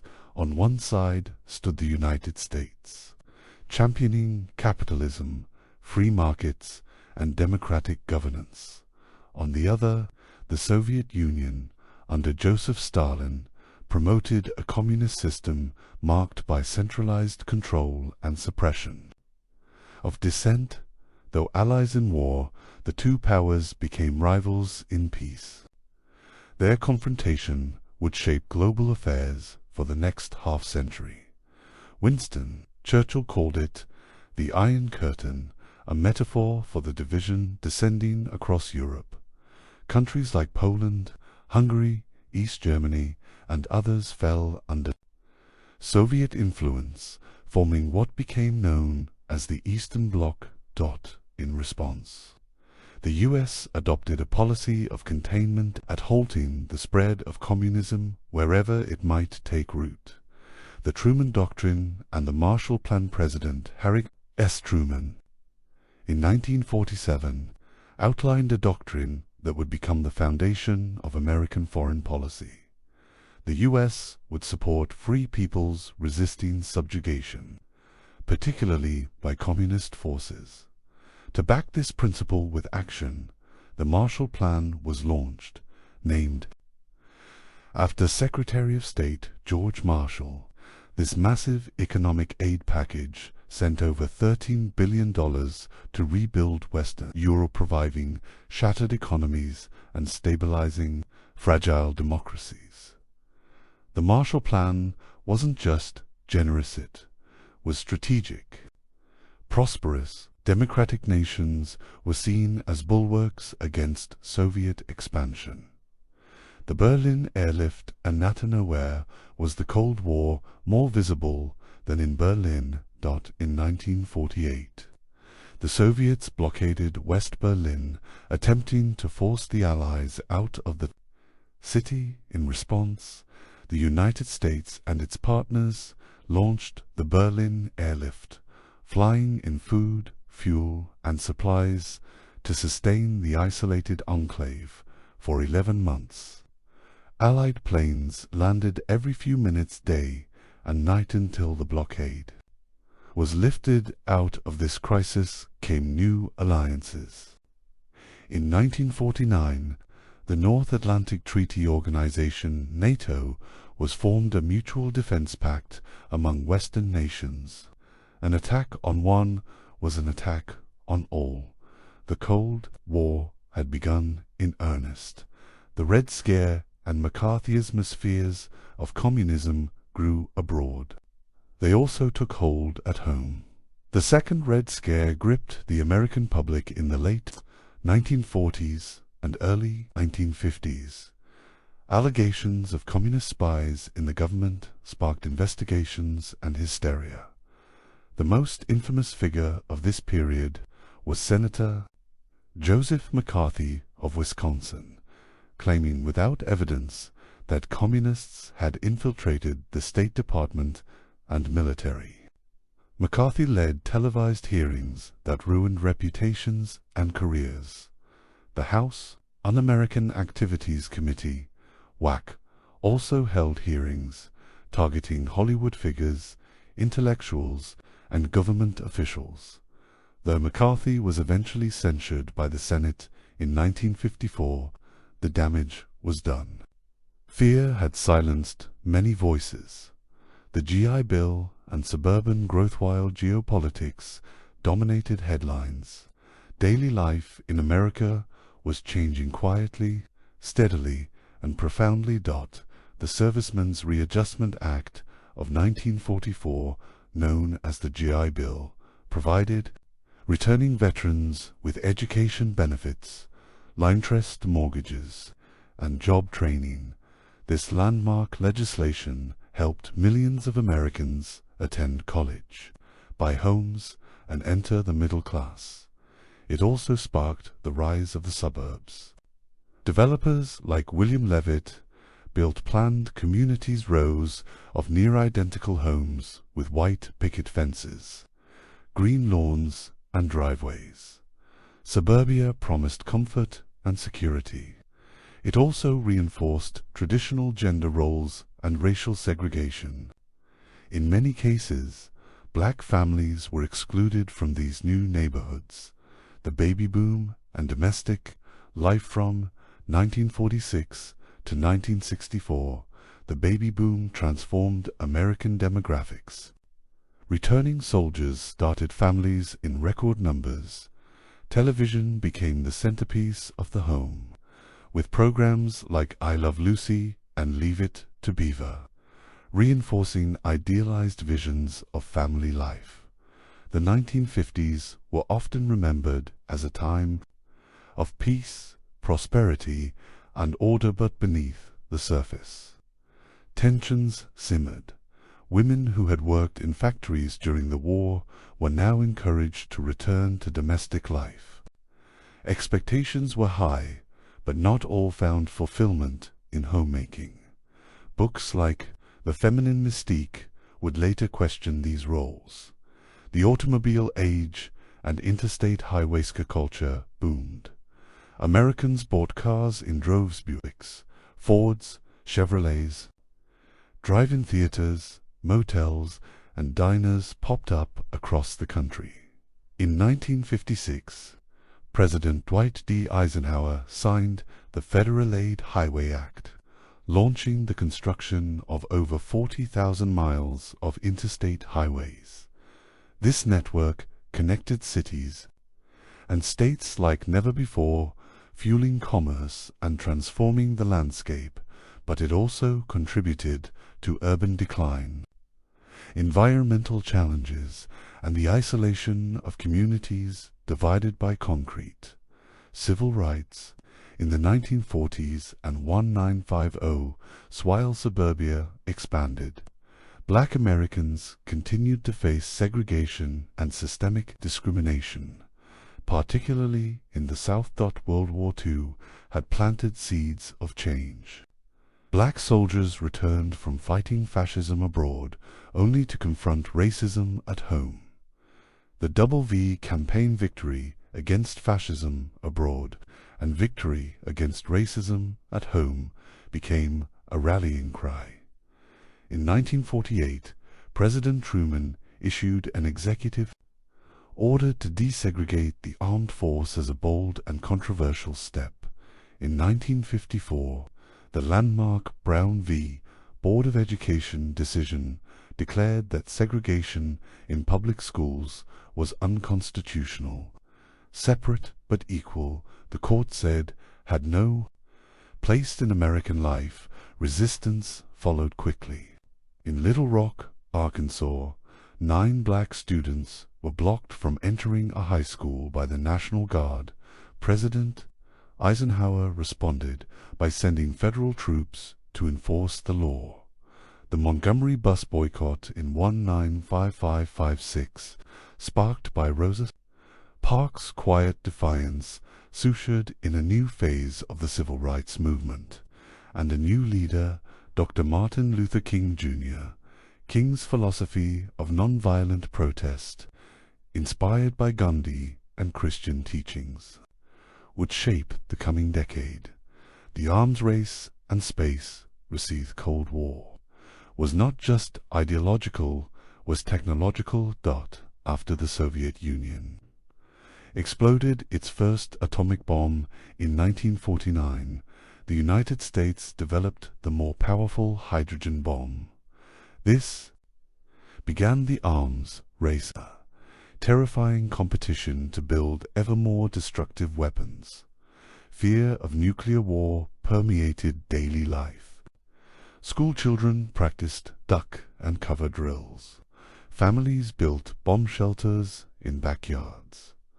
Then, in 1957, the Soviets launched Sputnik, the world's first artificial satellite. Americans were stunned and determined to catch up. The National Aeronautics and Space Administration, NASA, was formed in 1958. The space race was on Eisenhower's presidency, and the farewell warning Dwight Eisenhower, a war hero, served 2 terms as president from 1953 to 1961. His leadership was steady and moderate. He emphasized infrastructure, balanced budgets, and peace through strength. But in his farewell address, Eisenhower offered a chilling warning. Beware the military-industrial complexity, powerful alliance of defense contractors and armed forces that could distort national priorities. It was a moment of clarity. Pause in a decade otherwise filled with motion and momentum. Conclusion of Part 11. The post-war years were a paradox. They brought prosperity, comfort, and expansion, but also repression, fear, and injustice. Beneath the polished surface of the 1950s, great transformations were brewing: civil rights struggles, feminist awakenings, and generational shifts that would erupt in the years to come. The Cold War, meanwhile, cast a long shadow over every aspect of life. In Part 12, we will explore the turbulent 1960s, a time of protest, progress, war, and cultural revolution. A time when America's soul would be tested again. For now, breathe deeply. Let the echoes of history settle softly in your thoughts, and when you're ready, we'll continue. The turbulent 1960s, revolution and division. 1960 to 1970, the 1960s was a decade of transformation, of hope and heartbreak, of revolution and division. The decade began with a new face in the White House. John F. Kennedy, a young, charismatic President Kennedy, promised a new frontier, calling on Americans to strive for greatness. His vision of progress was reflected in his famous inaugural speech, in which he challenged the nation. Ask not what your country can do for you, what you can do for your country. But the world he inherited was one of deep tension to nationally and domestically. The space race and the moon landing, of the most defining aspects of the 1960s, was the space racer fierce competition between the United States and the Soviet Union to conquer the final frontier. In 1961, President Kennedy set a bold goal.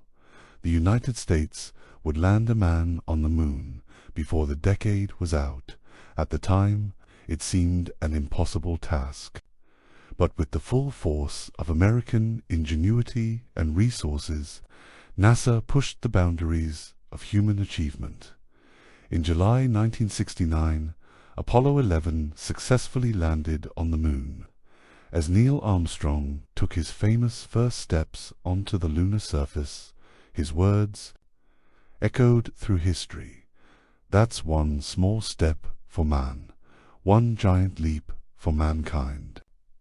The moon landing was a triumph not only of science and technology, but of the American spirit, proof that when united, the country could achieve extraordinary things. The Civil Rights Movement, a struggle for equality while the moon seemed so far away. Equality for African Americans was still a distant dream for many. The Civil Rights Movement reached its crescendo in the 1960s, as Black Americans fought to end segregation, secure voting rights, and challenge systemic racism. The sit-ins, freedom rides, and March on Washington, where Dr. Martin Luther King Jr. delivered his famous "I Have a Dream" speech were emblematic of this era of nonviolent protest. Yet these peaceful demonstrations often met violent resistance. In 1963, 4 little girls were killed in a bombing at the 16th Street Baptist Church in Birmingham, Alabama. Shocking the nation and galvanizing the movement, the fight for civil rights gained significant victories with the passage of the Civil Rights Act of 1964, which prohibited discrimination based on race, color, religion, sex, or national origin, and the Voting Rights Act of 1965, which protected voting rights for all citizens, especially African Americans in the South. Yet, despite these victories, the struggle was far from over. The Vietnam War, America's longest conflict amidst the domestic struggles for justice, a distant war, began to cast a long shadow over American life. The Vietnam War, which had been simmering since the late 1950s, escalated in the 1960s. President Lyndon B. Johnson escalated U.S. involvement after the Gulf of Tonkin incident in 1964, which was used to justify increased military action. What began as a limited effort to stop the spread of communism in Southeast Asia quickly grew into a brutal and unpopular war. The Tet Offensive of 1968, when North Vietnamese forces launched surprise attacks across South Vietnam, shocked the American public and shattered the belief that the war was being won. The war was further divisive, as the body count mounted and images of devastation flooded the media. Public opinion shifted. Protesters, intellectuals, and everyday citizens railed against the war, demanding an end to U.S. involvement. the anti-war movement became one of the largest social movements in American history. Songs like Give Peace a Chance by John Lennon and Fortunate Son by Creedence Clearwater Revival became anthems of dissent. By 1968, it was clear that the Vietnam War had become a defining issue of the 1960s, and the revenge of this conflict would be felt for decades. The counterculture, the rise of youth, and the summer of love. In the midst of political unrest, a cultural revolution was also underway. The counterculture movement was born in the 1960s, led by a new generation of young Americans who rejected traditional norms and values. They embraced a spirit of free expression, experimentation, and rebellion. The Summer of Love in 1967 was a symbolic moment for the movement. Thousands of young people, many of them in their teens and 20s, flocked to San Francisco's Haight-Ashbury neighborhood, embracing a lifestyle of peace, love, and the pursuit of personal freedom. The hippie culture blossomed with its emphasis on communal living, psychedelic music, and spiritual exploration. Music festivals, most notably Woodstock in 1969, became symbols of this generation's desire for change.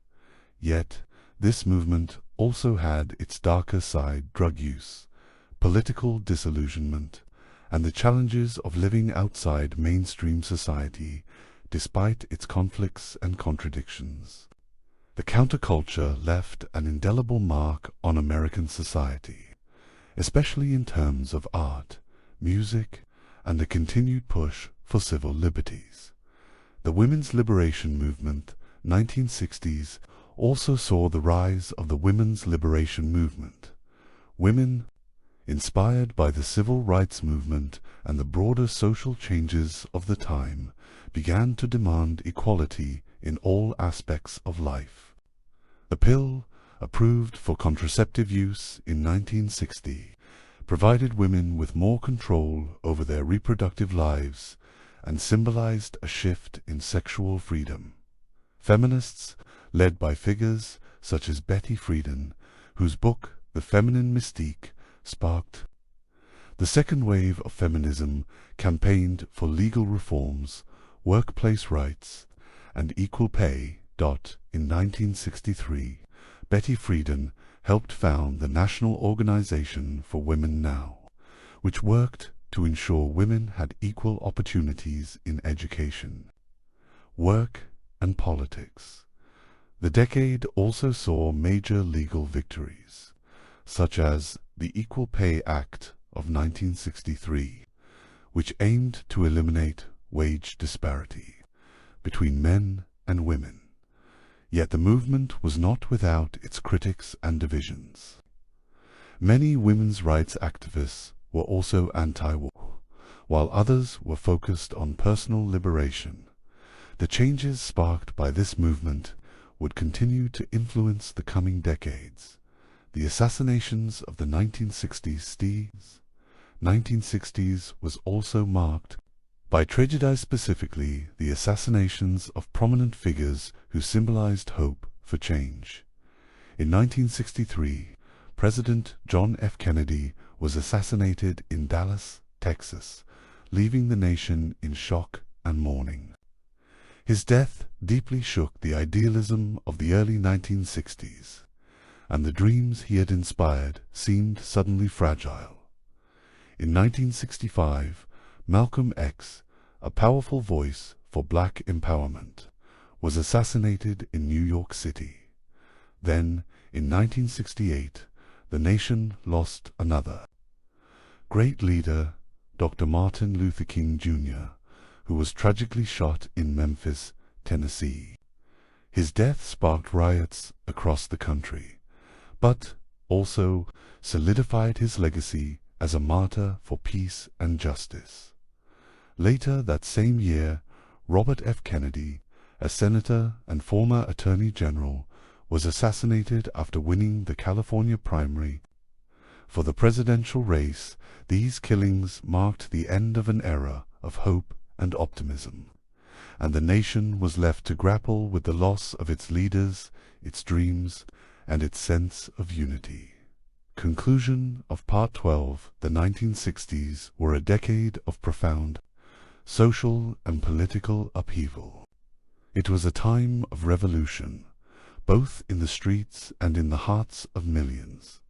Though the decade ended in turmoil, with the Vietnam War still raging and the civil rights movement encountering fierce opposition, the 1960s were undeniably a period of change, a time when America was forced to confront its flaws and its potential for transformation.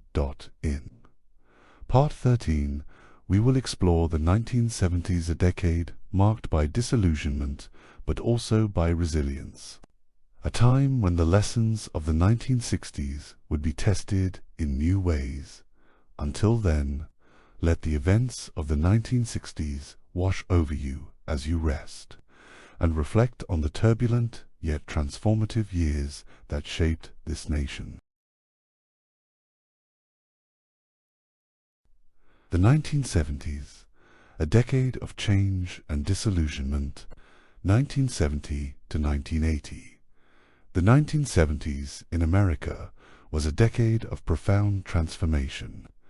After the cultural revolutions of the 1960s, the nation found itself grappling with the aftermath of social change, political scandals, and a shifting global landscape.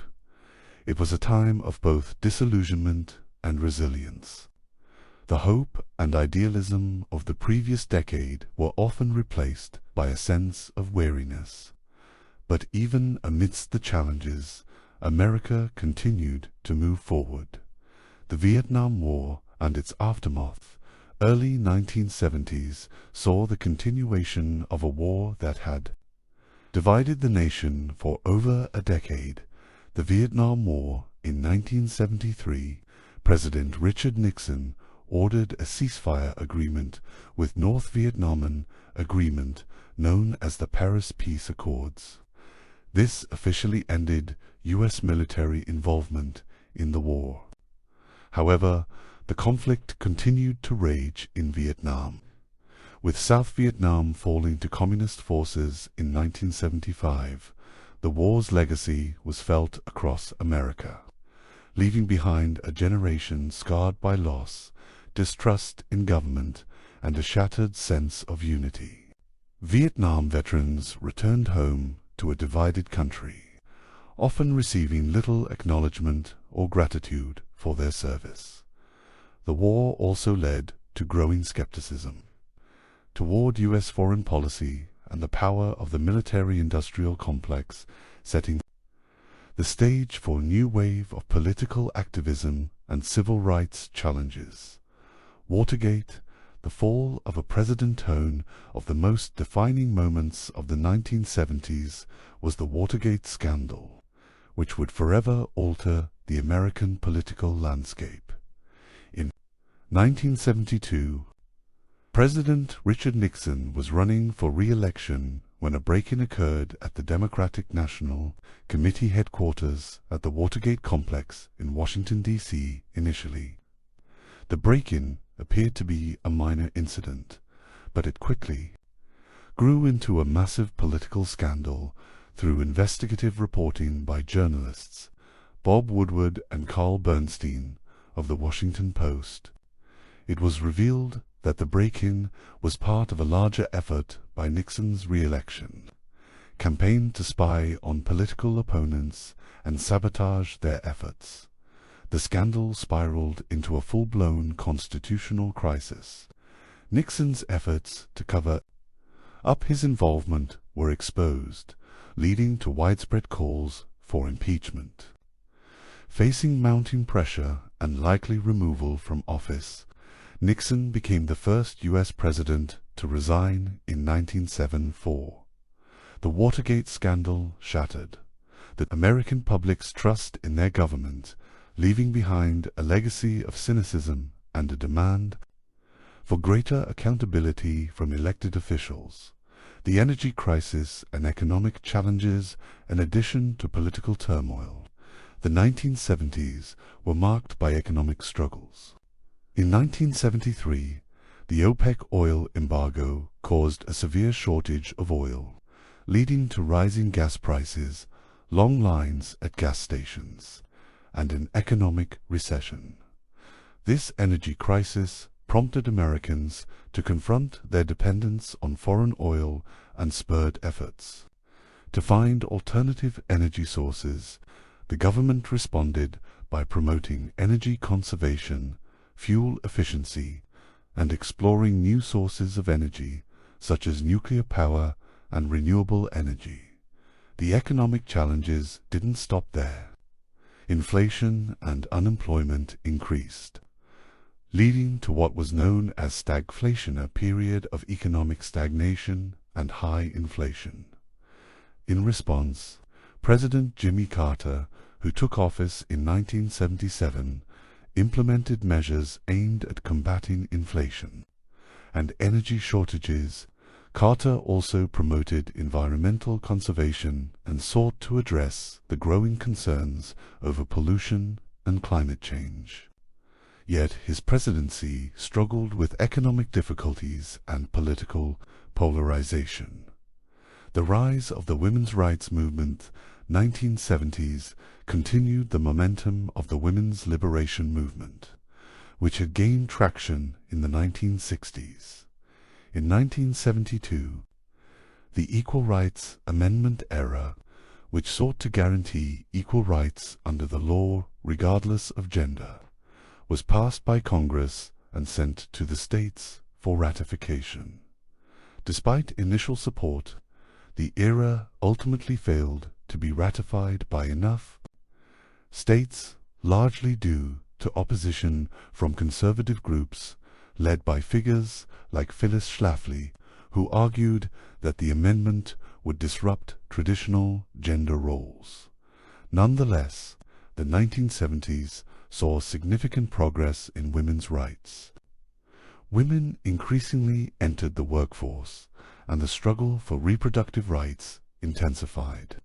In 1973, the landmark Supreme Court decision of Roe v. Wade legalized abortion, a pivotal moment in the fight for women's reproductive autonomy.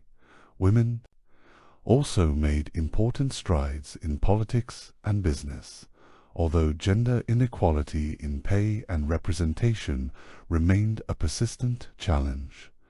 The environmental movement 1970s also saw the emergence of a strong environmental movement.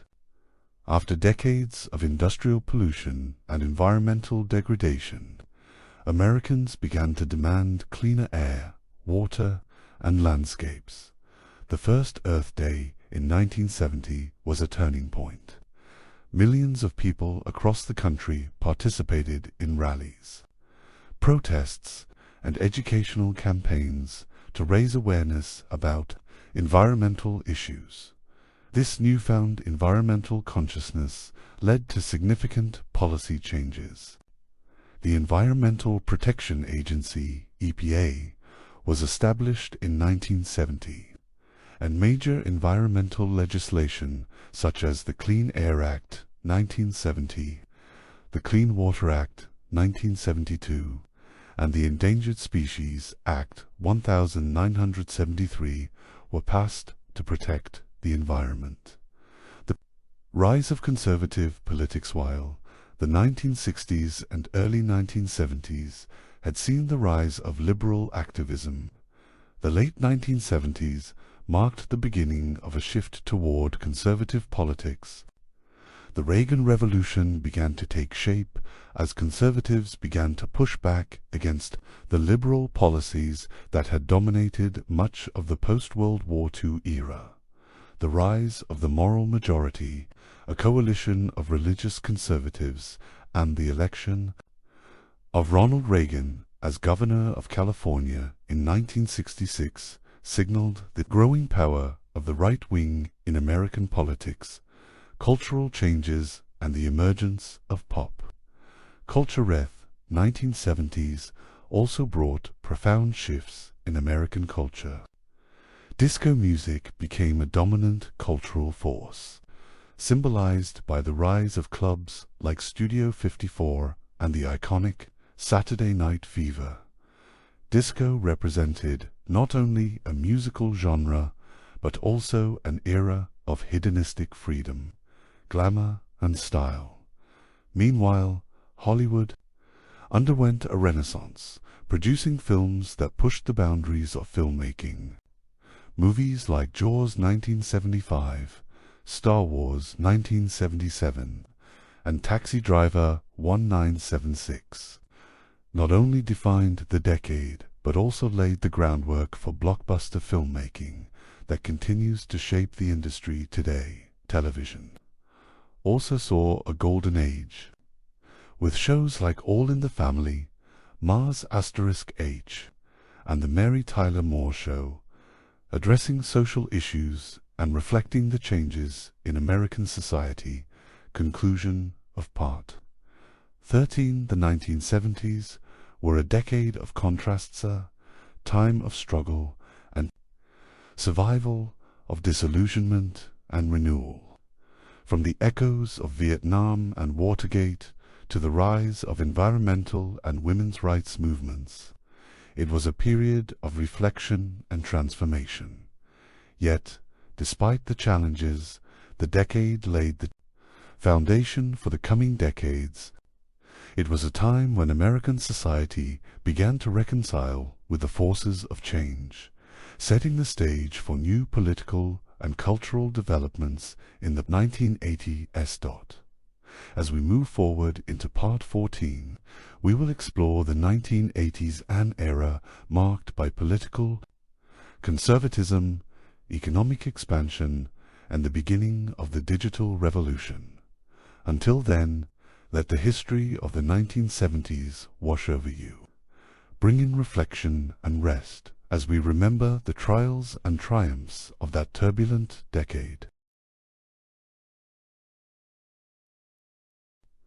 The culture of the 1980s and 1990s. The 1980s and 1990s in America were not just decades of political change. They were defined by cultural expansion, technological innovation, and shifting values. For those listening now, we invite a sense of gentle reflection as we drift through the music, media, art, and everyday experiences that shaped to vibrant decades. Let your thoughts slow as we explore these moments with calm, curiosity, and care. The rise of cable television and mass media, 1980s, saw a dramatic expansion in media, led by the rise of cable television. With the launch of MTV in 1981, music videos became central to pop culture, blending sound and imagery in ways never seen before. Artists like Michael Jackson, Madonna, and Prince not only shaped the airwaves, but also fashion, dance, and visual. Expression shows like The Cosby Show, Cheers, and later The Fresh Prince of Bel-Air defined weeknights across millions of homes. These programs were more than entertainment, they were cultural touchstones, reflecting and sometimes challenging the social norms of the day. As media diversified, it also began to fragment. The number of channels increased, news outlets expanded. Talk shows became platforms for public opinion. CNN, launched in 1980, ushered in the age of 24-hour news, forever changing how Americans consumed information. Technology at home and in hand computers entered American households in growing numbers. Brands like Apple and IBM became familiar. Children learned to type on keyboards instead of typewriters. Word processors replaced lined notebooks. Software like Microsoft Windows began shaping work and play alike. In 1991, the World Wide Web quietly emerged, and by the mid-90s, Americans began exploring the Internet. Dial-up tones, early chat rooms, and the arrival of email transformed daily routines and relationships. Though in its infancy, digital life had begun. Game consoles brought joy to millions. Nintendo, Sega, and later PlayStation introduced new ways to play and interact. Technology no longer belonged only in labs or offices. It had become a part of living rooms and bedrooms, music and identities. Soundtrack of the 80s and 90s is unforgettable. Synth-driven pop, grunge rock, gangster rap, and R&B anthems reflected a wide range of experiences and emotions. Each genre told its own story. The slick, high-energy beats of the 80s brought dance floors to life. The Seattle grunge scene of the 90s gave voice to teenage disillusionment. Hip-hop, once underground, became mainstream. Artists like Tupac, Notorious B.I.G., and Dr. Dre captured raw urban narratives. For many, music became a lifeline, a way to express, to cope, and to dream. Fashion, trends, and expression, neon glow of 80s fashion, think shoulder pads, leg warmers, and perms, gave way to the more relaxed, sometimes rebellious styles of the 90s. Flannel shirts, baggy jeans, and minimalism became cultural markers. Youth culture became increasingly aware of the world. MTV's Rock the Vote campaign encouraged political engagement. Teens read magazines like 17 or Vibe, forming identities around music, media, and social causes.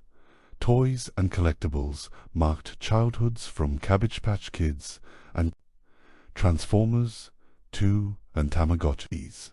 Each item, each trend, carried with it a quiet nostalgia, a symbol of an evolving American childhood. Cultural crossroads, diversity, debate, and dialogue. The 90s in particular brought greater attention to representation and inclusion. Films like Boys and the Hood, Selena, and The Joy Luck Club highlighted stories previously ignored by Hollywood. Language around gender, race, and identity began to shift. Debates over political correctness, multiculturalism, and affirmative action reflected an America trying to come to terms with its complexity. Winding down with Memorious, we let the imagery of the 80s and 90s wash over us. Think of the glow of a television late at night, a song on the radio that made your heart race, the sound of a dial-up modem connecting, the laughter of friends on a summer afternoon. These decades were full of color, contrast, and change, but also warmth, familiarity, the feeling of a favorite pair of jeans, a childhood bedroom, or the first moment you held a cell phone in your hand. Now, as we transition gently to our next chapter, allow your breath to deepen and your thoughts to rest, because even in the hustle of history, there is peace to be found. America at the turn of the millennium, 2002-2010, as the calendar flipped to the year 2000. America entered a new century filled with both hope and uncertainty. The early years of the 21st century would be defined by immense change, technological, political, and cultural. Take a moment to settle in, breathe deeply, and prepare to explore the dawn of a new millennium. A time of digital awakening, national trauma, and a shifting global identity. The dot-com boom and bust, late 1990s, had seen a surge of investment in internet companies, and by the year 2000, the dot-com bubble was in full swing. Websites were being launched by the thousands, often with little more than an idea and a dream. Venture capital flooded Silicon Valley, fueling an era of excitement and speculation. But as quickly as it rose, the bubble burst. In 2000 and 2001, many of these internet startups failed. Stocks plummeted and billions were lost. Yet, amid the chaos, the foundation for a digital future was laid. Companies like Amazon, Google, and eBay endured, shaping the modern internet. Economy, as you picture these moments, imagine the glow of early computer screens and the quiet hum of servers running late into the night. The 2000 presidential election of 2000 was one of the most contested in American history. Republican candidate George W. Bush and Democratic candidate Al Gore were neck and neck. The result hinged on the state of Florida. Ballot irregularities, recounts, and legal challenges followed. For weeks, the nation held its breath.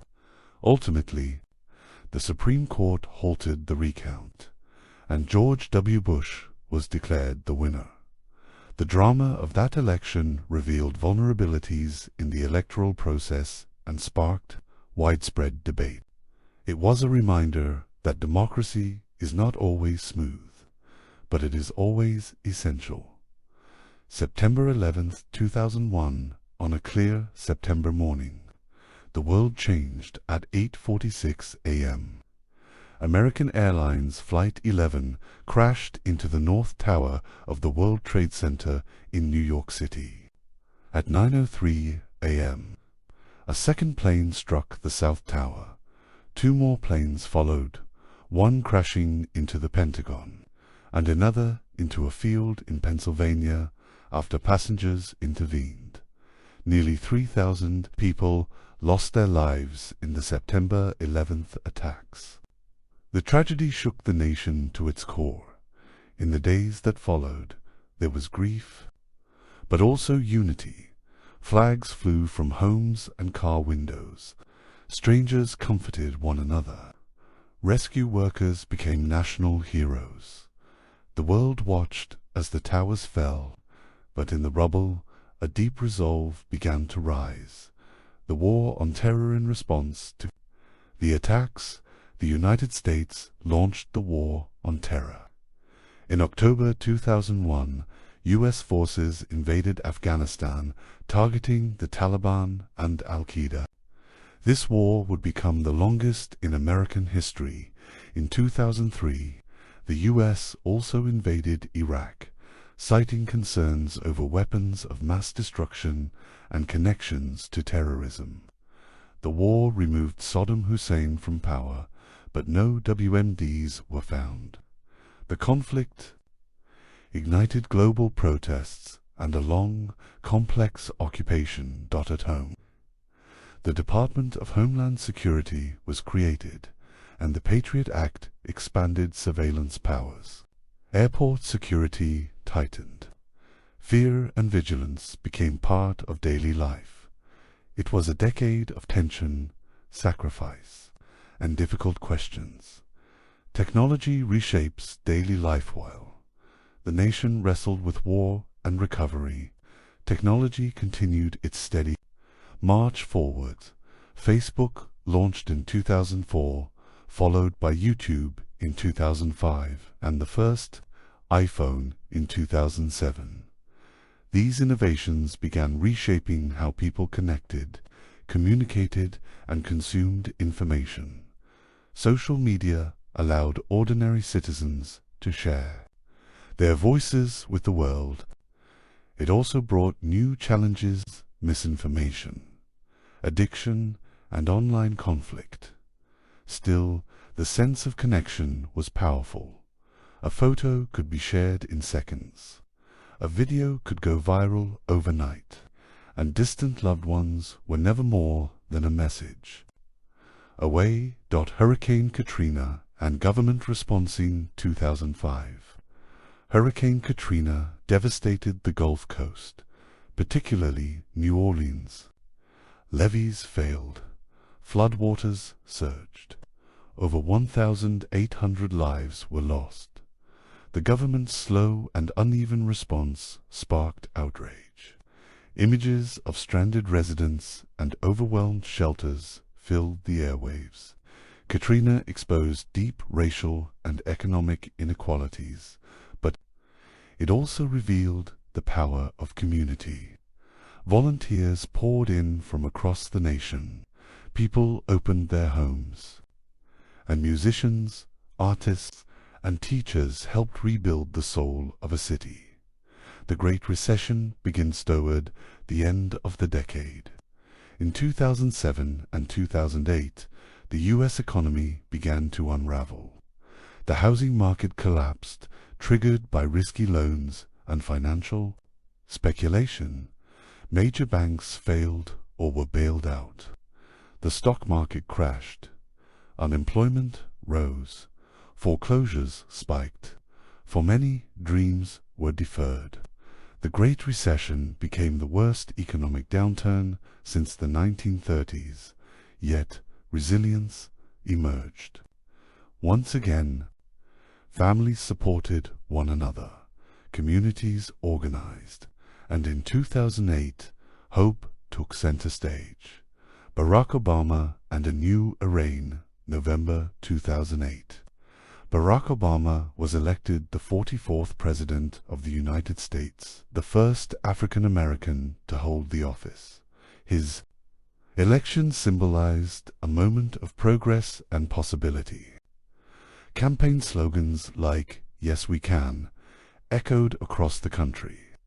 Obama inherited a nation at war and an economic crisis, but also one looking to move forward. His presidency, which we'll explore more in the next part, would continue to reflect the complexities of a changing America. Now, let your thoughts settle. Feel the softness of memory, the rhythm of history, and the quiet resilience that defines this part of the American journey.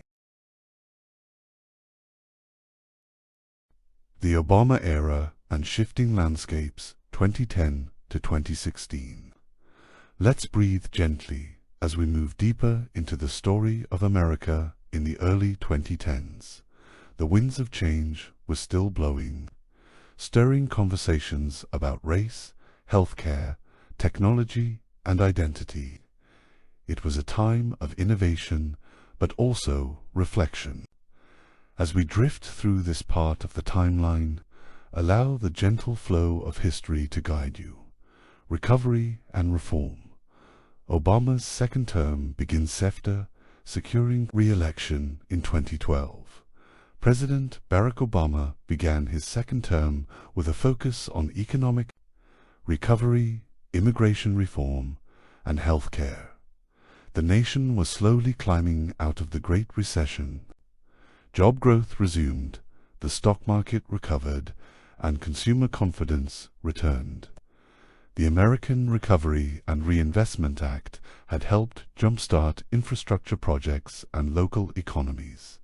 Meanwhile, Obama's hallmark legislative achievement, the Affordable Care Act, also known as Obamacare, continued to roll out. It provided millions of Americans with access to health insurance, expanded Medicaid, and banned insurance companies from denying coverage due to pre-existing conditions. While the law remained controversial, it fundamentally reshaped the American healthcare landscape. Take a moment to imagine the quiet relief of families finally receiving care, the stillness of a waiting room, the gentle hum of Hope. Bin Laden and the War on Terror in 2011. A major chapter in the War on Terror came to a close when Osama bin Laden, the mastermind of the 9/11 attacks, was found and killed by U.S. Navy SEALs. In Pakistan, the mission, carried out with precision and secrecy, brought closure to many Americans. While terrorism remained a concern, this event symbolized a turning point, a sense that justice, though delayed, had been served. As you picture, this event Imagine the quiet satisfaction felt by a nation that had waited a decade for resolution. The rise of social movements, 2010s, also saw the rise of powerful social movements that began to reshape public discourse. The tragic shooting of Trayvon Martin in 2012 and the subsequent acquittal of George Zimmerman sparked national protests and led to the birth of the Black Lives Matter movement. This grassroots effort highlighted police brutality and systemic racism. Social media became a megaphone for activism. Hashtags like hashtag BLM, hashtag MeToo, and hashtag Occupy Wall Street brought voices together across the globe. The digital age had ushered in a new form of civic engagement, one not bound by geography or class. With these movements came tension, but also a powerful sense of solidarity. Climate awareness and environmental awareness, the world grew warmer. America began to reckon more seriously with the threat of climate change. In 2015, the United States joined nearly 200 countries in signing the Paris Agreement, a historic global pact aimed at reducing greenhouse gas emissions. Obama emphasized the importance of clean energy, fuel efficiency standards, and preserving public lands. While political debate continued, public consciousness was shifting. Cities invested in sustainability, renewable energy projects flourished, and young people began leading a charge for environmental justice. Inhale and picture the stillness of an early morning forest, dew on the leaves, the earth breathing quietly beneath your feet. Marriage, equality, and civil rights. 2015, a landmark decision by the Supreme Court legalized same-sex marriage across the United States. The case, Obergefell v. Hodges, marked a major victory for LGBTQ+ rights and civil liberties. The decision brought joy and validation to millions. Couples who had long been denied legal recognition could now marry in any state. Rainbow flags flew from government buildings and private homes alike. This moment reflected a broader societal shift toward inclusion, acceptance, and equal protection under the law. Gun violence and national debated tragic mass shootings such as those at Sandy Hook Elementary in 2012, the Charleston Church in 2015, and Pulse nightclub in 2016 brought national attention to the issue of gun violence. Each tragedy ignited renewed calls for reform, but also fierce political resistance. The debate over the Second Amendment, background checks, and gun safety laws became deeply polarized. Yet within the sorrow, communities came together. Vigils, memorials, and moments of silence became a part of the national conscience. Quiet plea for change. The 2016 election and growing polarization. Presidential election of 2016 marked a dramatic and divisive chapter in American politics. Businessman and television personality Donald J. Trump ran on a populist platform, promising to make America great again. He faced Hillary Clinton, a former Secretary of State and the first woman nominated by a major party.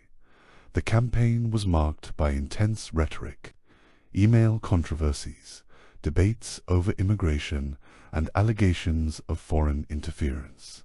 Despite losing the popular vote, Donald Trump won the Electoral College and was elected the 45th President of the United States.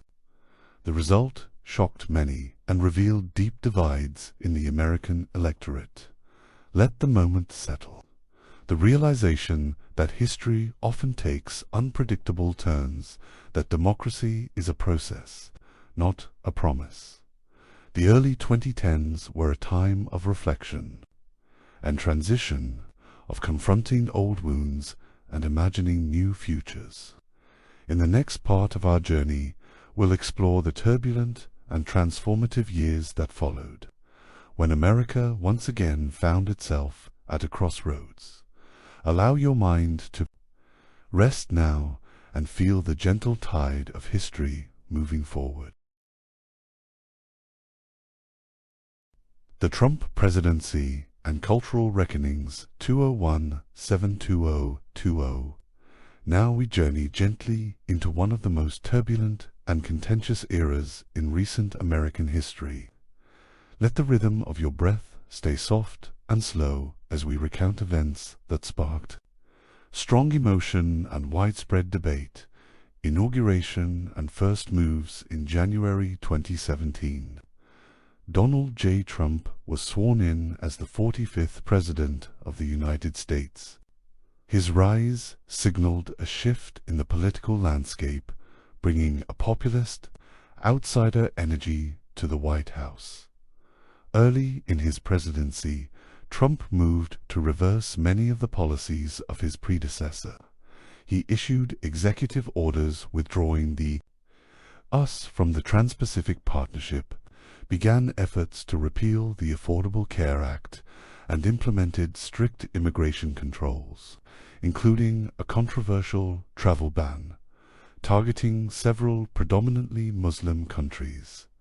His administration also began construction of a border wall between the United States and Mexico, a key campaign promise meant to curb illegal immigration.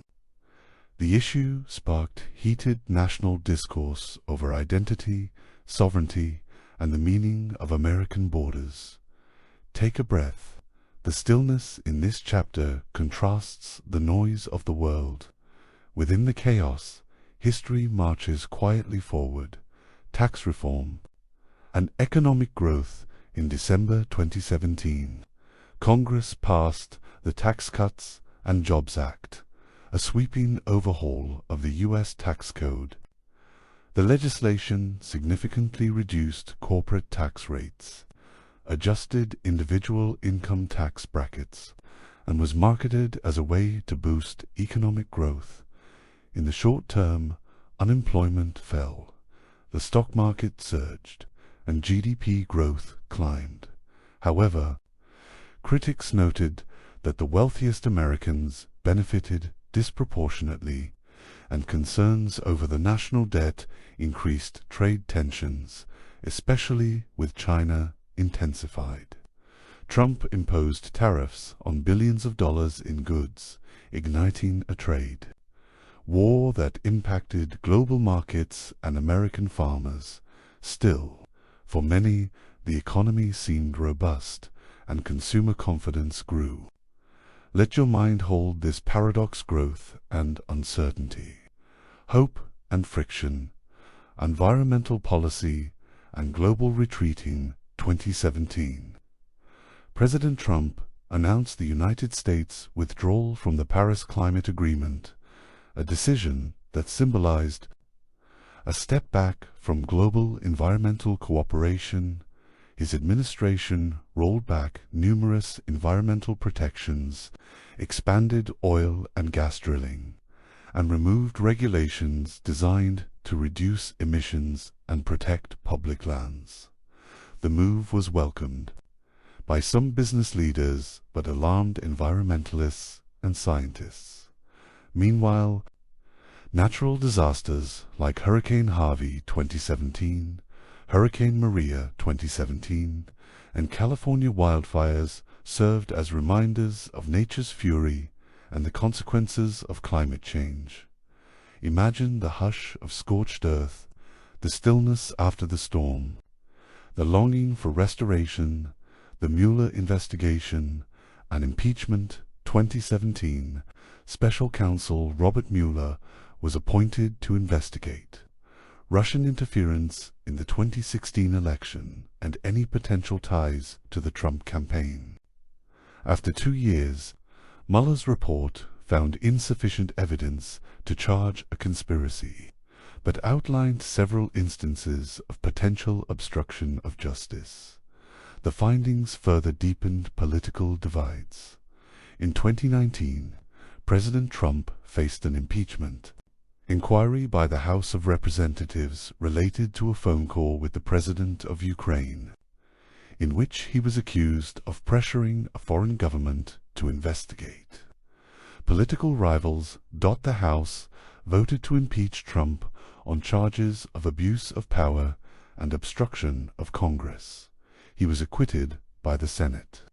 In early 2020, it was a constitutional confrontation, a test of checks and balances.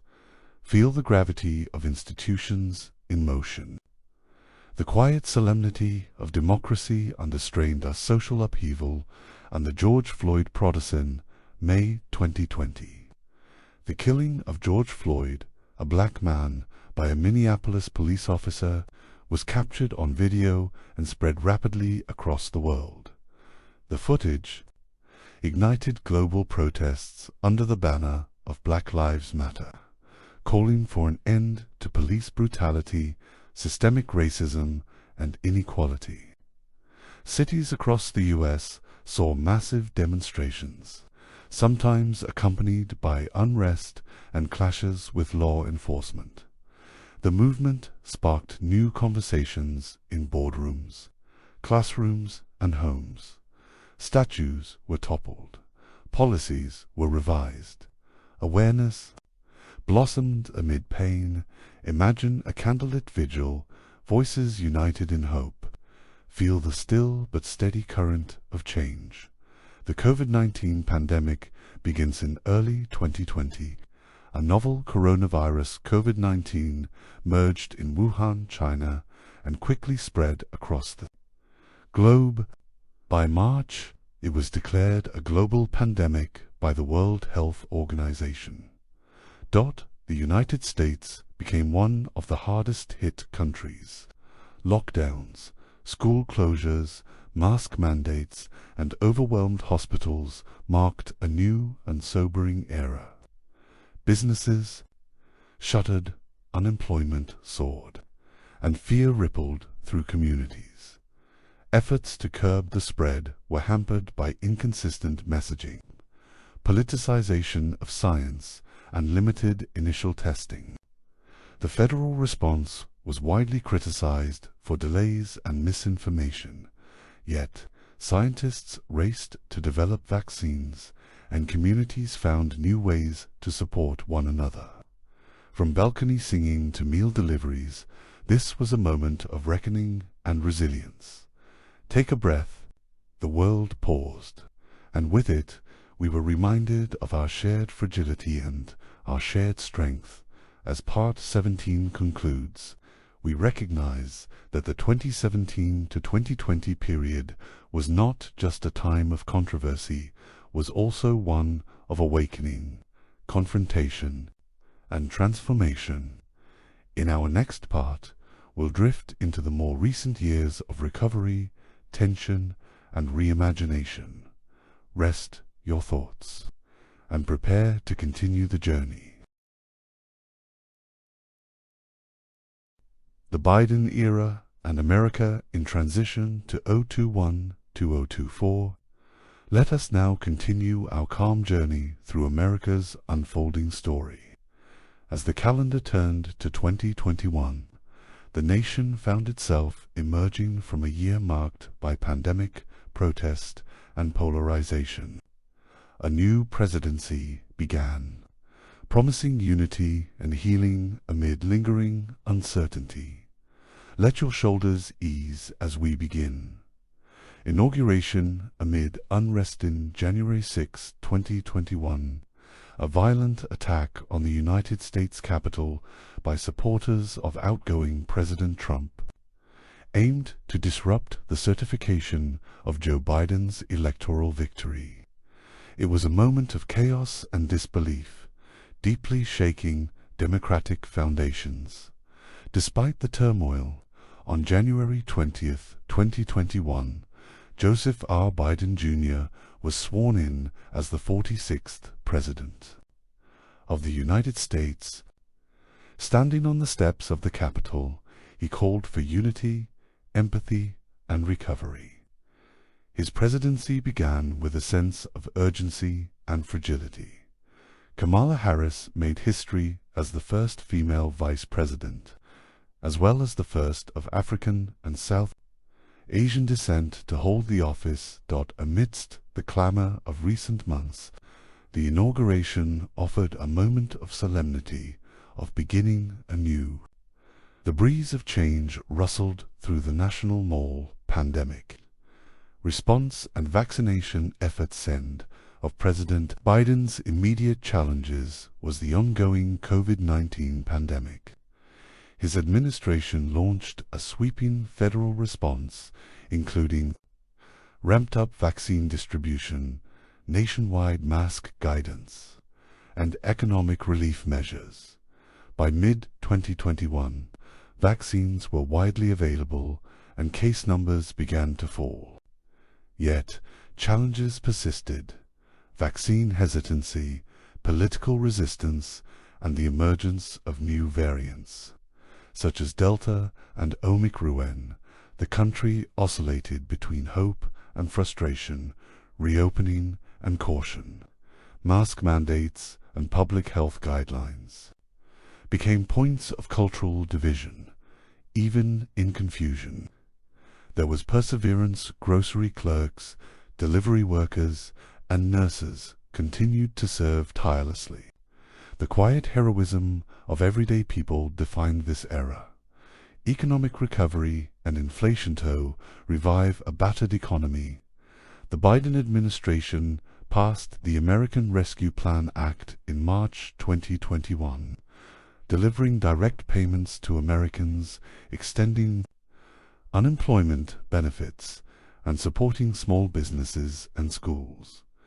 The economy began to grow rapidly, with unemployment declining and job markets bouncing back.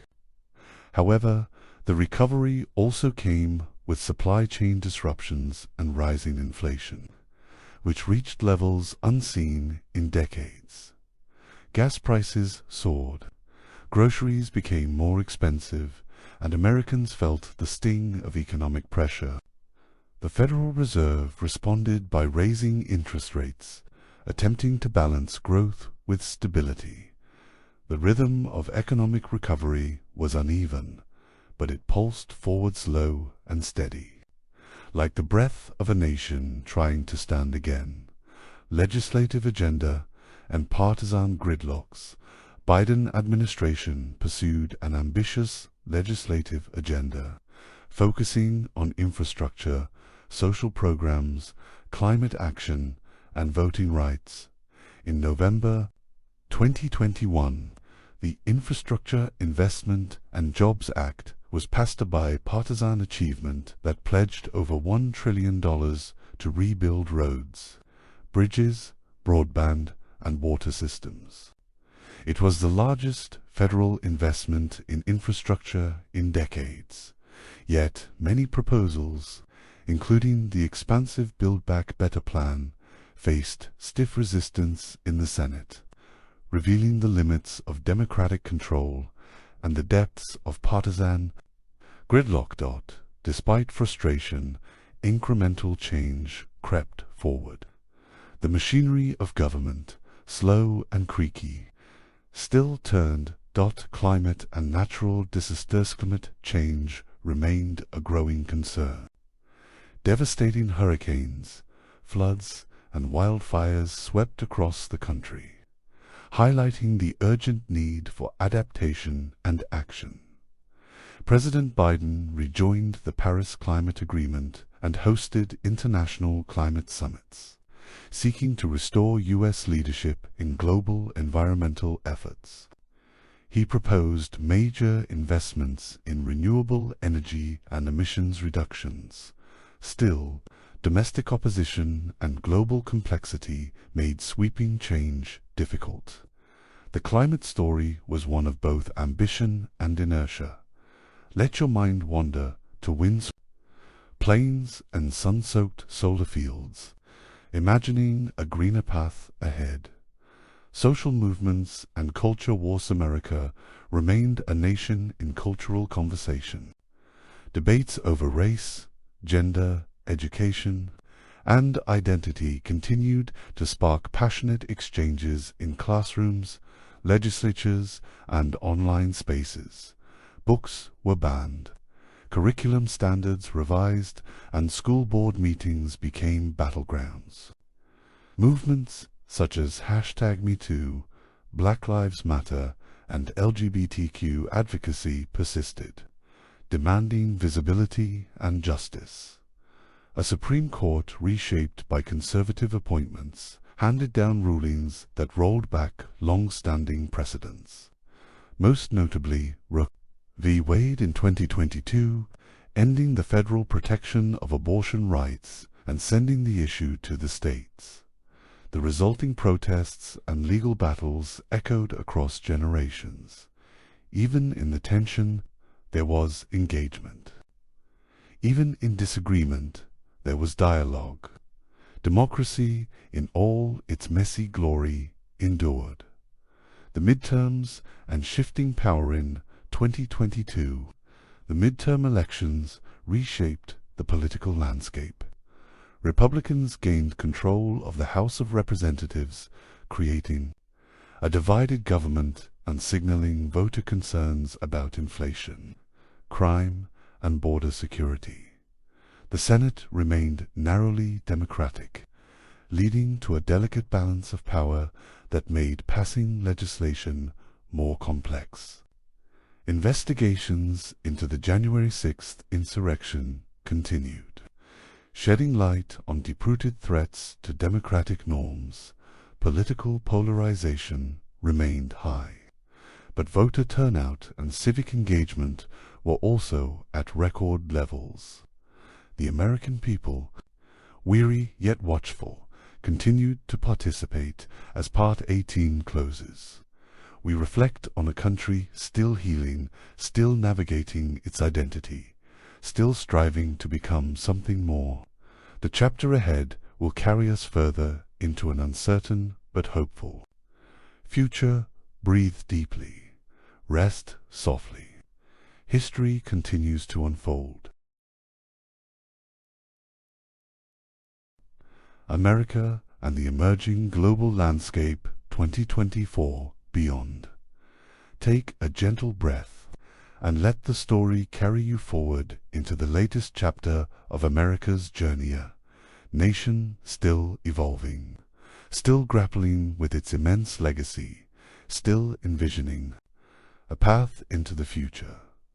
The years following 2023 brought new tests, new opportunities, and a growing sense that the future would be shaped not just by national forces, but by the interconnected world in which America found itself increasingly enmeshed.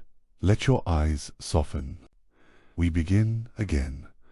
The 2024 presidential electioners, the 2024 presidential race unfolded.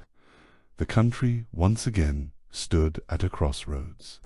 The race included a wide array of voices, visions, and platforms, each reflective of a nation deeply divided yet engaged.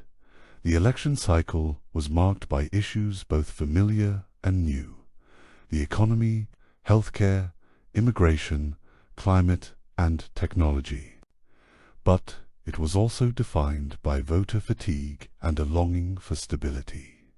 Campaigns navigated a media landscape transformed by AI-generated content, disinformation concerns, and new regulations on digital platforms.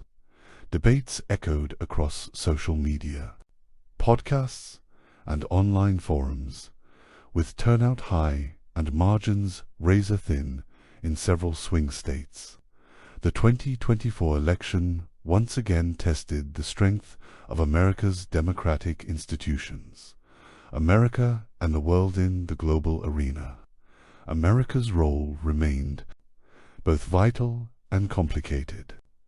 Relationships with traditional allies, including NATO members and Pacific partners, were reaffirmed amid rising tensions with authoritarian regimes. The war in Ukraine, ongoing since 2022, continued to demand diplomatic finesse and military aid. While U.S.-China relations simmered over Taiwan, trade, and technology, cybersecurity threats grew more sophisticated, requiring multilateral cooperation. The country also participated in new global pacts aimed at regulating artificial intelligence, tackling climate change, and preserving biodiversity. In this vast and fluid world stage, America sought a balance between strength and humility, innovation and caution. Technology and society. The mid-2020s, technology had become inseparable from everyday life. Artificial intelligence transformed industries from medicine to manufacturing to education. Autonomous vehicles began appearing on highways. Augmented and virtual reality reshaped entertainment and remote work. The digital divide narrowed in some places but deepened in others, sparking questions about equity, ethics, and accessibility. Meanwhile, privacy concerns surged. Citizens questioned how their data was being collected and used. A growing movement demanded accountability from big tech, urging Congress to enact comprehensive digital rights legislation. The American people found themselves navigating a world more connected than ever and more complex. Environmental reckoning and climate adaptation. Climate change continued to shape American life. From rising sea levels along the Atlantic coast to droughts in the West and tornadoes in new regions of the Midwest, cities invested in green infrastructure, electric vehicle incentives expanded, and carbon-neutral goals became central to state and corporate agendas. Younger generations led with urgency. Activism, innovation, and lifestyle shifts transformed public discourse around sustainability. Farms implemented regenerative techniques, forests were protected, rivers restored. Amid global anxiety, there were seeds of hope: cleaner air in urban centers, declining coal usage, and breakthroughs in renewable technology. The earth, though weary, whispered of resilience. Social trends and cultural evolution. America's social fabric continued to evolve. Migration patterns shifted, with populations moving away from large urban hubs toward smaller cities and rural areas. Driven by affordability and remote work, cultural expression flourished. Independent creators gained prominence through decentralized platforms. Literature, film, and music reflected the complexity and multiplicity of modern identity. At the same time, debates about national memory intensified. Statues, flags, and holidays became focal points of larger cultural conversations. Education systems experimented with new models, blending technology with classic methods. Mental health care gained long overdue visibility and investment, even in uncertainty. The cultural heartbeat remained strong, pulsing with creativity, diversity, and introspection. America's enduring ideal sat the heart of all change beneath. The politics, the technology, the cultural shifts remained the question. What does it mean to be American? Citizens revisited foundational ideals.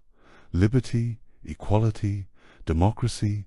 These principles were challenged, debated, and reimagined in countless ways. New generations brought fresh interpretations. For some, patriotism meant protest. For others, it meant public service. For all, it was rooted in engagement. Even in disillusionment, there was hope. Even in disagreement, there was dialogue. The American experiment continued fragile, yet enduring. So, rest now with the knowledge that the story does not end here. It carries on in classrooms and courthouses, on sidewalks and Senate floors. In the quiet acts of kindness between neighbors, you've walked a long path through centuries of struggle, triumph, and transformation. As the candle of history flickers, it lights the way ahead. Breathe in, breathe out. The journey of America continues. The American people, voices through time. Let your breath settle as we take a step back, not to review battles or policy, but to gently immerse ourselves in the everyday lives of the people who built, shaped, and defined America. This is a quiet, unfolding mosaic of voices. The settlers, the enslaved, the immigrants, the dreamers. The heartbeat of a nation lies in its people, not just its presidents or generals. These are their stories, the lives of early settlers and colonists, the quiet hum of a colonial kitchen in 1600s Virginia, the sound of firewood crackling in the hearth. A woman stirs stew made from corn, beans, and squash, gifts learned from the Powhatan people. Her children listen as she tells them stories of crossing the ocean. Life was hard, winters harsh, food sometimes scarce, but there was community. Barn raisings, harvest festivals, church gatherings. These settlers, whether Puritans in New England or traders in New Amsterdam, held tightly to faith and cooperation. They lived with uncertainty, but also with purpose. And though their arrival often brought devastation to native populations, their descendants would weave into the fabric of the American experiment enslaved lives, resilience amid injustice. Softly now, we turn to one of the most painful and essential threads in the American story, the lives of enslaved Africans and their descendants.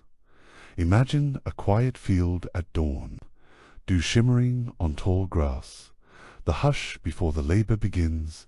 Men and women rise before the sun to tend crops they do not own. Families cling together against forced separations.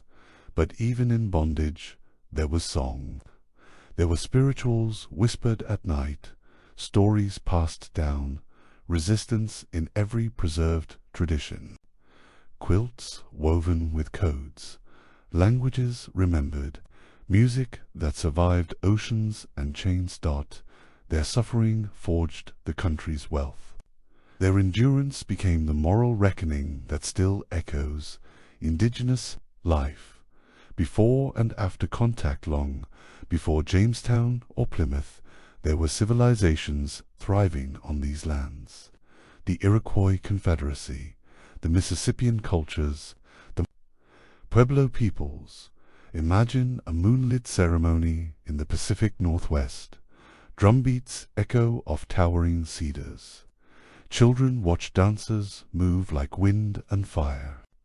Knowledge of stars, medicine, and ecology passed down through generations. After European arrival, these lives changed irrevocably. Yet many resisted, many survived. They adapted, led, and reclaimed. Today, native nations continue to honor heritage. While advocating for sovereignty and justice, listen closely to the echoes. They are still here. Immigrant journeys, Ellis Island and beyond. 19th and 20th centuries brought waves of newcomers, Italians, Irish, Germans, Jews, Chinese, Mexicans, and more seeking freedom, work, safety, a new beginning. Imagine the vast processing halls of Ellis Island, mothers clutching infants, boys with patched coats and wide eyes. The hope of a life with possibility. They brought food, faith, languages, and labor. They built railroads, stitched garments, mined coal, and ran corner stores. Though often met with discrimination, they formed neighborhoods, unions, and movements. They reshaped the American identity, reminding us that this nation has always been a tapestry of migrations. Women in the American tapestry in every century. Women shaped America, whether granted power or denied it. Think of Abigail Adams urging her husband to remember the ladies. Sojourner Truth's commanding voice declaring, "Ain't I a woman?" Rosie the riveter with sleeves rolled up in wartime factories. Dolores Huerta shouting, "Si se puede." Women raised generations, organized reforms, taught, healed, protested, wrote, and led. And each quiet moment a diary entry, a lullaby. A letter home holds history within it. Their stories span race, class, and geography. They are the backbone of every movement and the soul of every home. The workers and builders' hands that built America's cities, roads, and factories belonged to laborers often invisible in textbooks, but central to the nation's growth. Picture a steelworker in Pittsburgh during the Gilded Age. Sparks fly as molten metal roars. Or a rail-tie crew laying tracks across the Midwest under a blazing summer sun. Or a maid in a Harlem brownstone scrubbing marble floors, singing softly to herself. They shaped skylines and economies, fought for fair wages, organized strikes, demanded dignity. To remember them is to honor the heartbeat of America's economy. Children, elders, and everyday livers not, all stories are told in headlines. Think of the child learning to read by candlelight, the grandmother tending her garden with care passed through generations, the boy practicing jazz on a stoop in 1930s New Orleans. Ordinary lives are extraordinary in their own way. They carry love, loss, rituals, and quiet revolutions. Each small act, each bedtime story, each bowl of soup, each lesson taught us a thread in the vast quilt of American life. So as you drift now into rest, know that the history of America is not just one of wars and laws, but of laughter, lullabies, and lives quietly lived. The people are the story. The path forward a nation, at the crossroads take a deep breath and let the weight of history settle in. You have journeyed through centuries, through the trials, triumphs, and transformations that have shaped this nation. Now we look forward to a future that is still unwritten, still unfolding. In this chapter, we pause to consider where America stands today and the paths it may take moving forward. The decisions made in the present moment will echo for generations to come. A new age is dawning, one defined by its challenges, but also by its opportunities for growth, healing, and unity. Let the quiet hum of time guide you as we enter this next chapter of America's story. The intersection of technology and humanity. We look toward the future. One of the most profound shifts in America will be driven by technology. In the 2020s, the rapid pace of technological innovation began to change everything from how people work to how they interact with one another. Artificial intelligence, automation, and robotics are reshaping industries. Once mundane tasks are now being taken over by machines, freeing up human labor for more creative pursuits.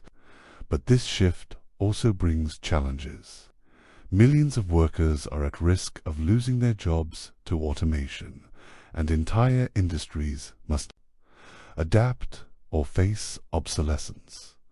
The promise of these advancements is immense. Yet, there are also risks to consider. As AI continues to evolve, questions of privacy, data ownership, and surveillance will be at the forefront of political and social debates.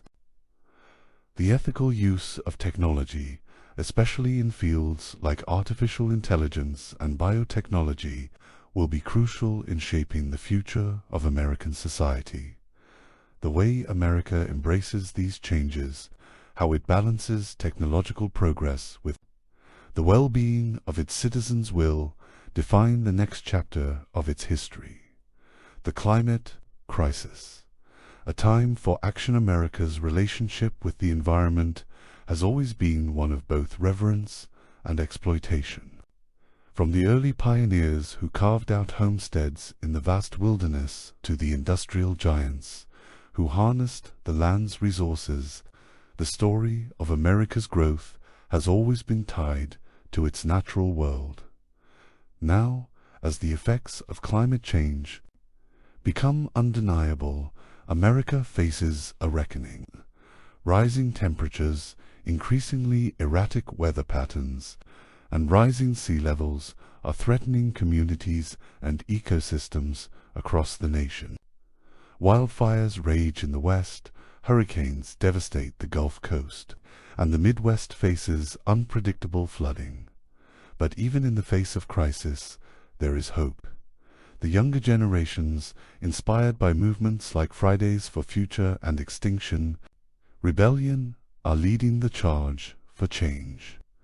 Activism is growing, with more people calling for bold action to mitigate the worst effects of climate change. America stands at a crossroads.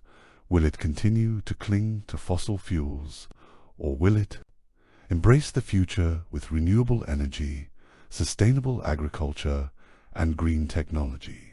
The answer to this question will have profound consequences for both the country and the world. Social justice and equality, the ongoing struggle at the heart of the American story, has always been the tension between its ideals of liberty and equality and the reality of systemic inequality. Slavery, segregation, and discrimination have marred the nation's conscience since its founding. The fight for civil rights, whether for African Americans, women, LGBTQ+ individuals, or immigrants, has been a constant thread in the tapestry of American history. While significant progress has been made in many areas, inequality persists.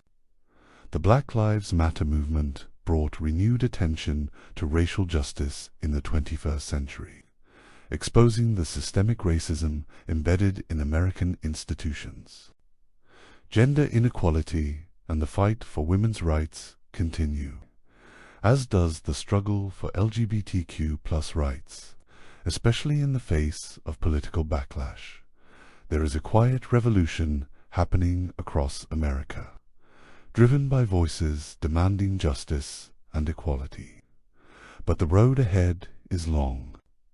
The fight for social justice requires more than just legislation, requires a transformation of hearts and minds, a commitment to dismantling the structures of oppression that have been in place for centuries. As America faces its next chapter, how it responds to the ongoing demands for equality and justice will shape the nation's future. Political polarization and the future of democratic America's political landscape has never been more divided. In recent years, political polarization has reached new heights, with deep ideological rifts between the left and the right. between urban and rural communities, between different racial and ethnic groups. Social media and cable news have contributed to the fragmentation of the public discourse, often amplifying extreme voices and fostering an us versus them mentality. Trust in institutions, whether government, the media, or even each other, has eroded. Yet, even in the midst of this division, there are signs of hope. Efforts at political reform, such as the push for ranked choice voting and campaign finance reform, are gaining traction. People on both sides of the political spectrum are beginning to understand that the nation's democratic principles must be protected, not just for one party, but for all. America's future as a democracy depends on its ability to heal the divisions within itself. This is a challenge that will require patience, empathy, and a renewed commitment to the common good. The American dream, reinvented American dream, once a symbol of upward mobility, success through hard work, and the promise of a better future, has been re-examined in recent years. The reality for many Americans has become more complex. For some, the dream is slipping further out of reach as income inequality grows and the cost of living continues to rise. But for others, the American dream is evolving. It is no longer about owning a house or having a steady job with benefits. It is about creating a life of meaning, purpose, and fulfillment. It is about personal growth, sustainability, and social justice. The American dream is shifting, and as it reinvents itself, so too will the nation. As we bring this journey through the history of America to a close, we thank you for joining us in this calm exploration of the past, present, and future of this remarkable nation. Together, we've walked through centuries of transformation, progress, and challenge, each moment shaping the America we know today. We hope this journey has not only informed, but also inspired you to reflect on the stories that make up the fabric of this nation. The road ahead is still unfolding, and we all play a part in how the next chapters will be written. Whether you've listened for learning, for relaxation, or for reflection, we thank you for sharing this time with us. Your engagement and presence help keep the spirit of history alive, breathing new life into each moment as it passes.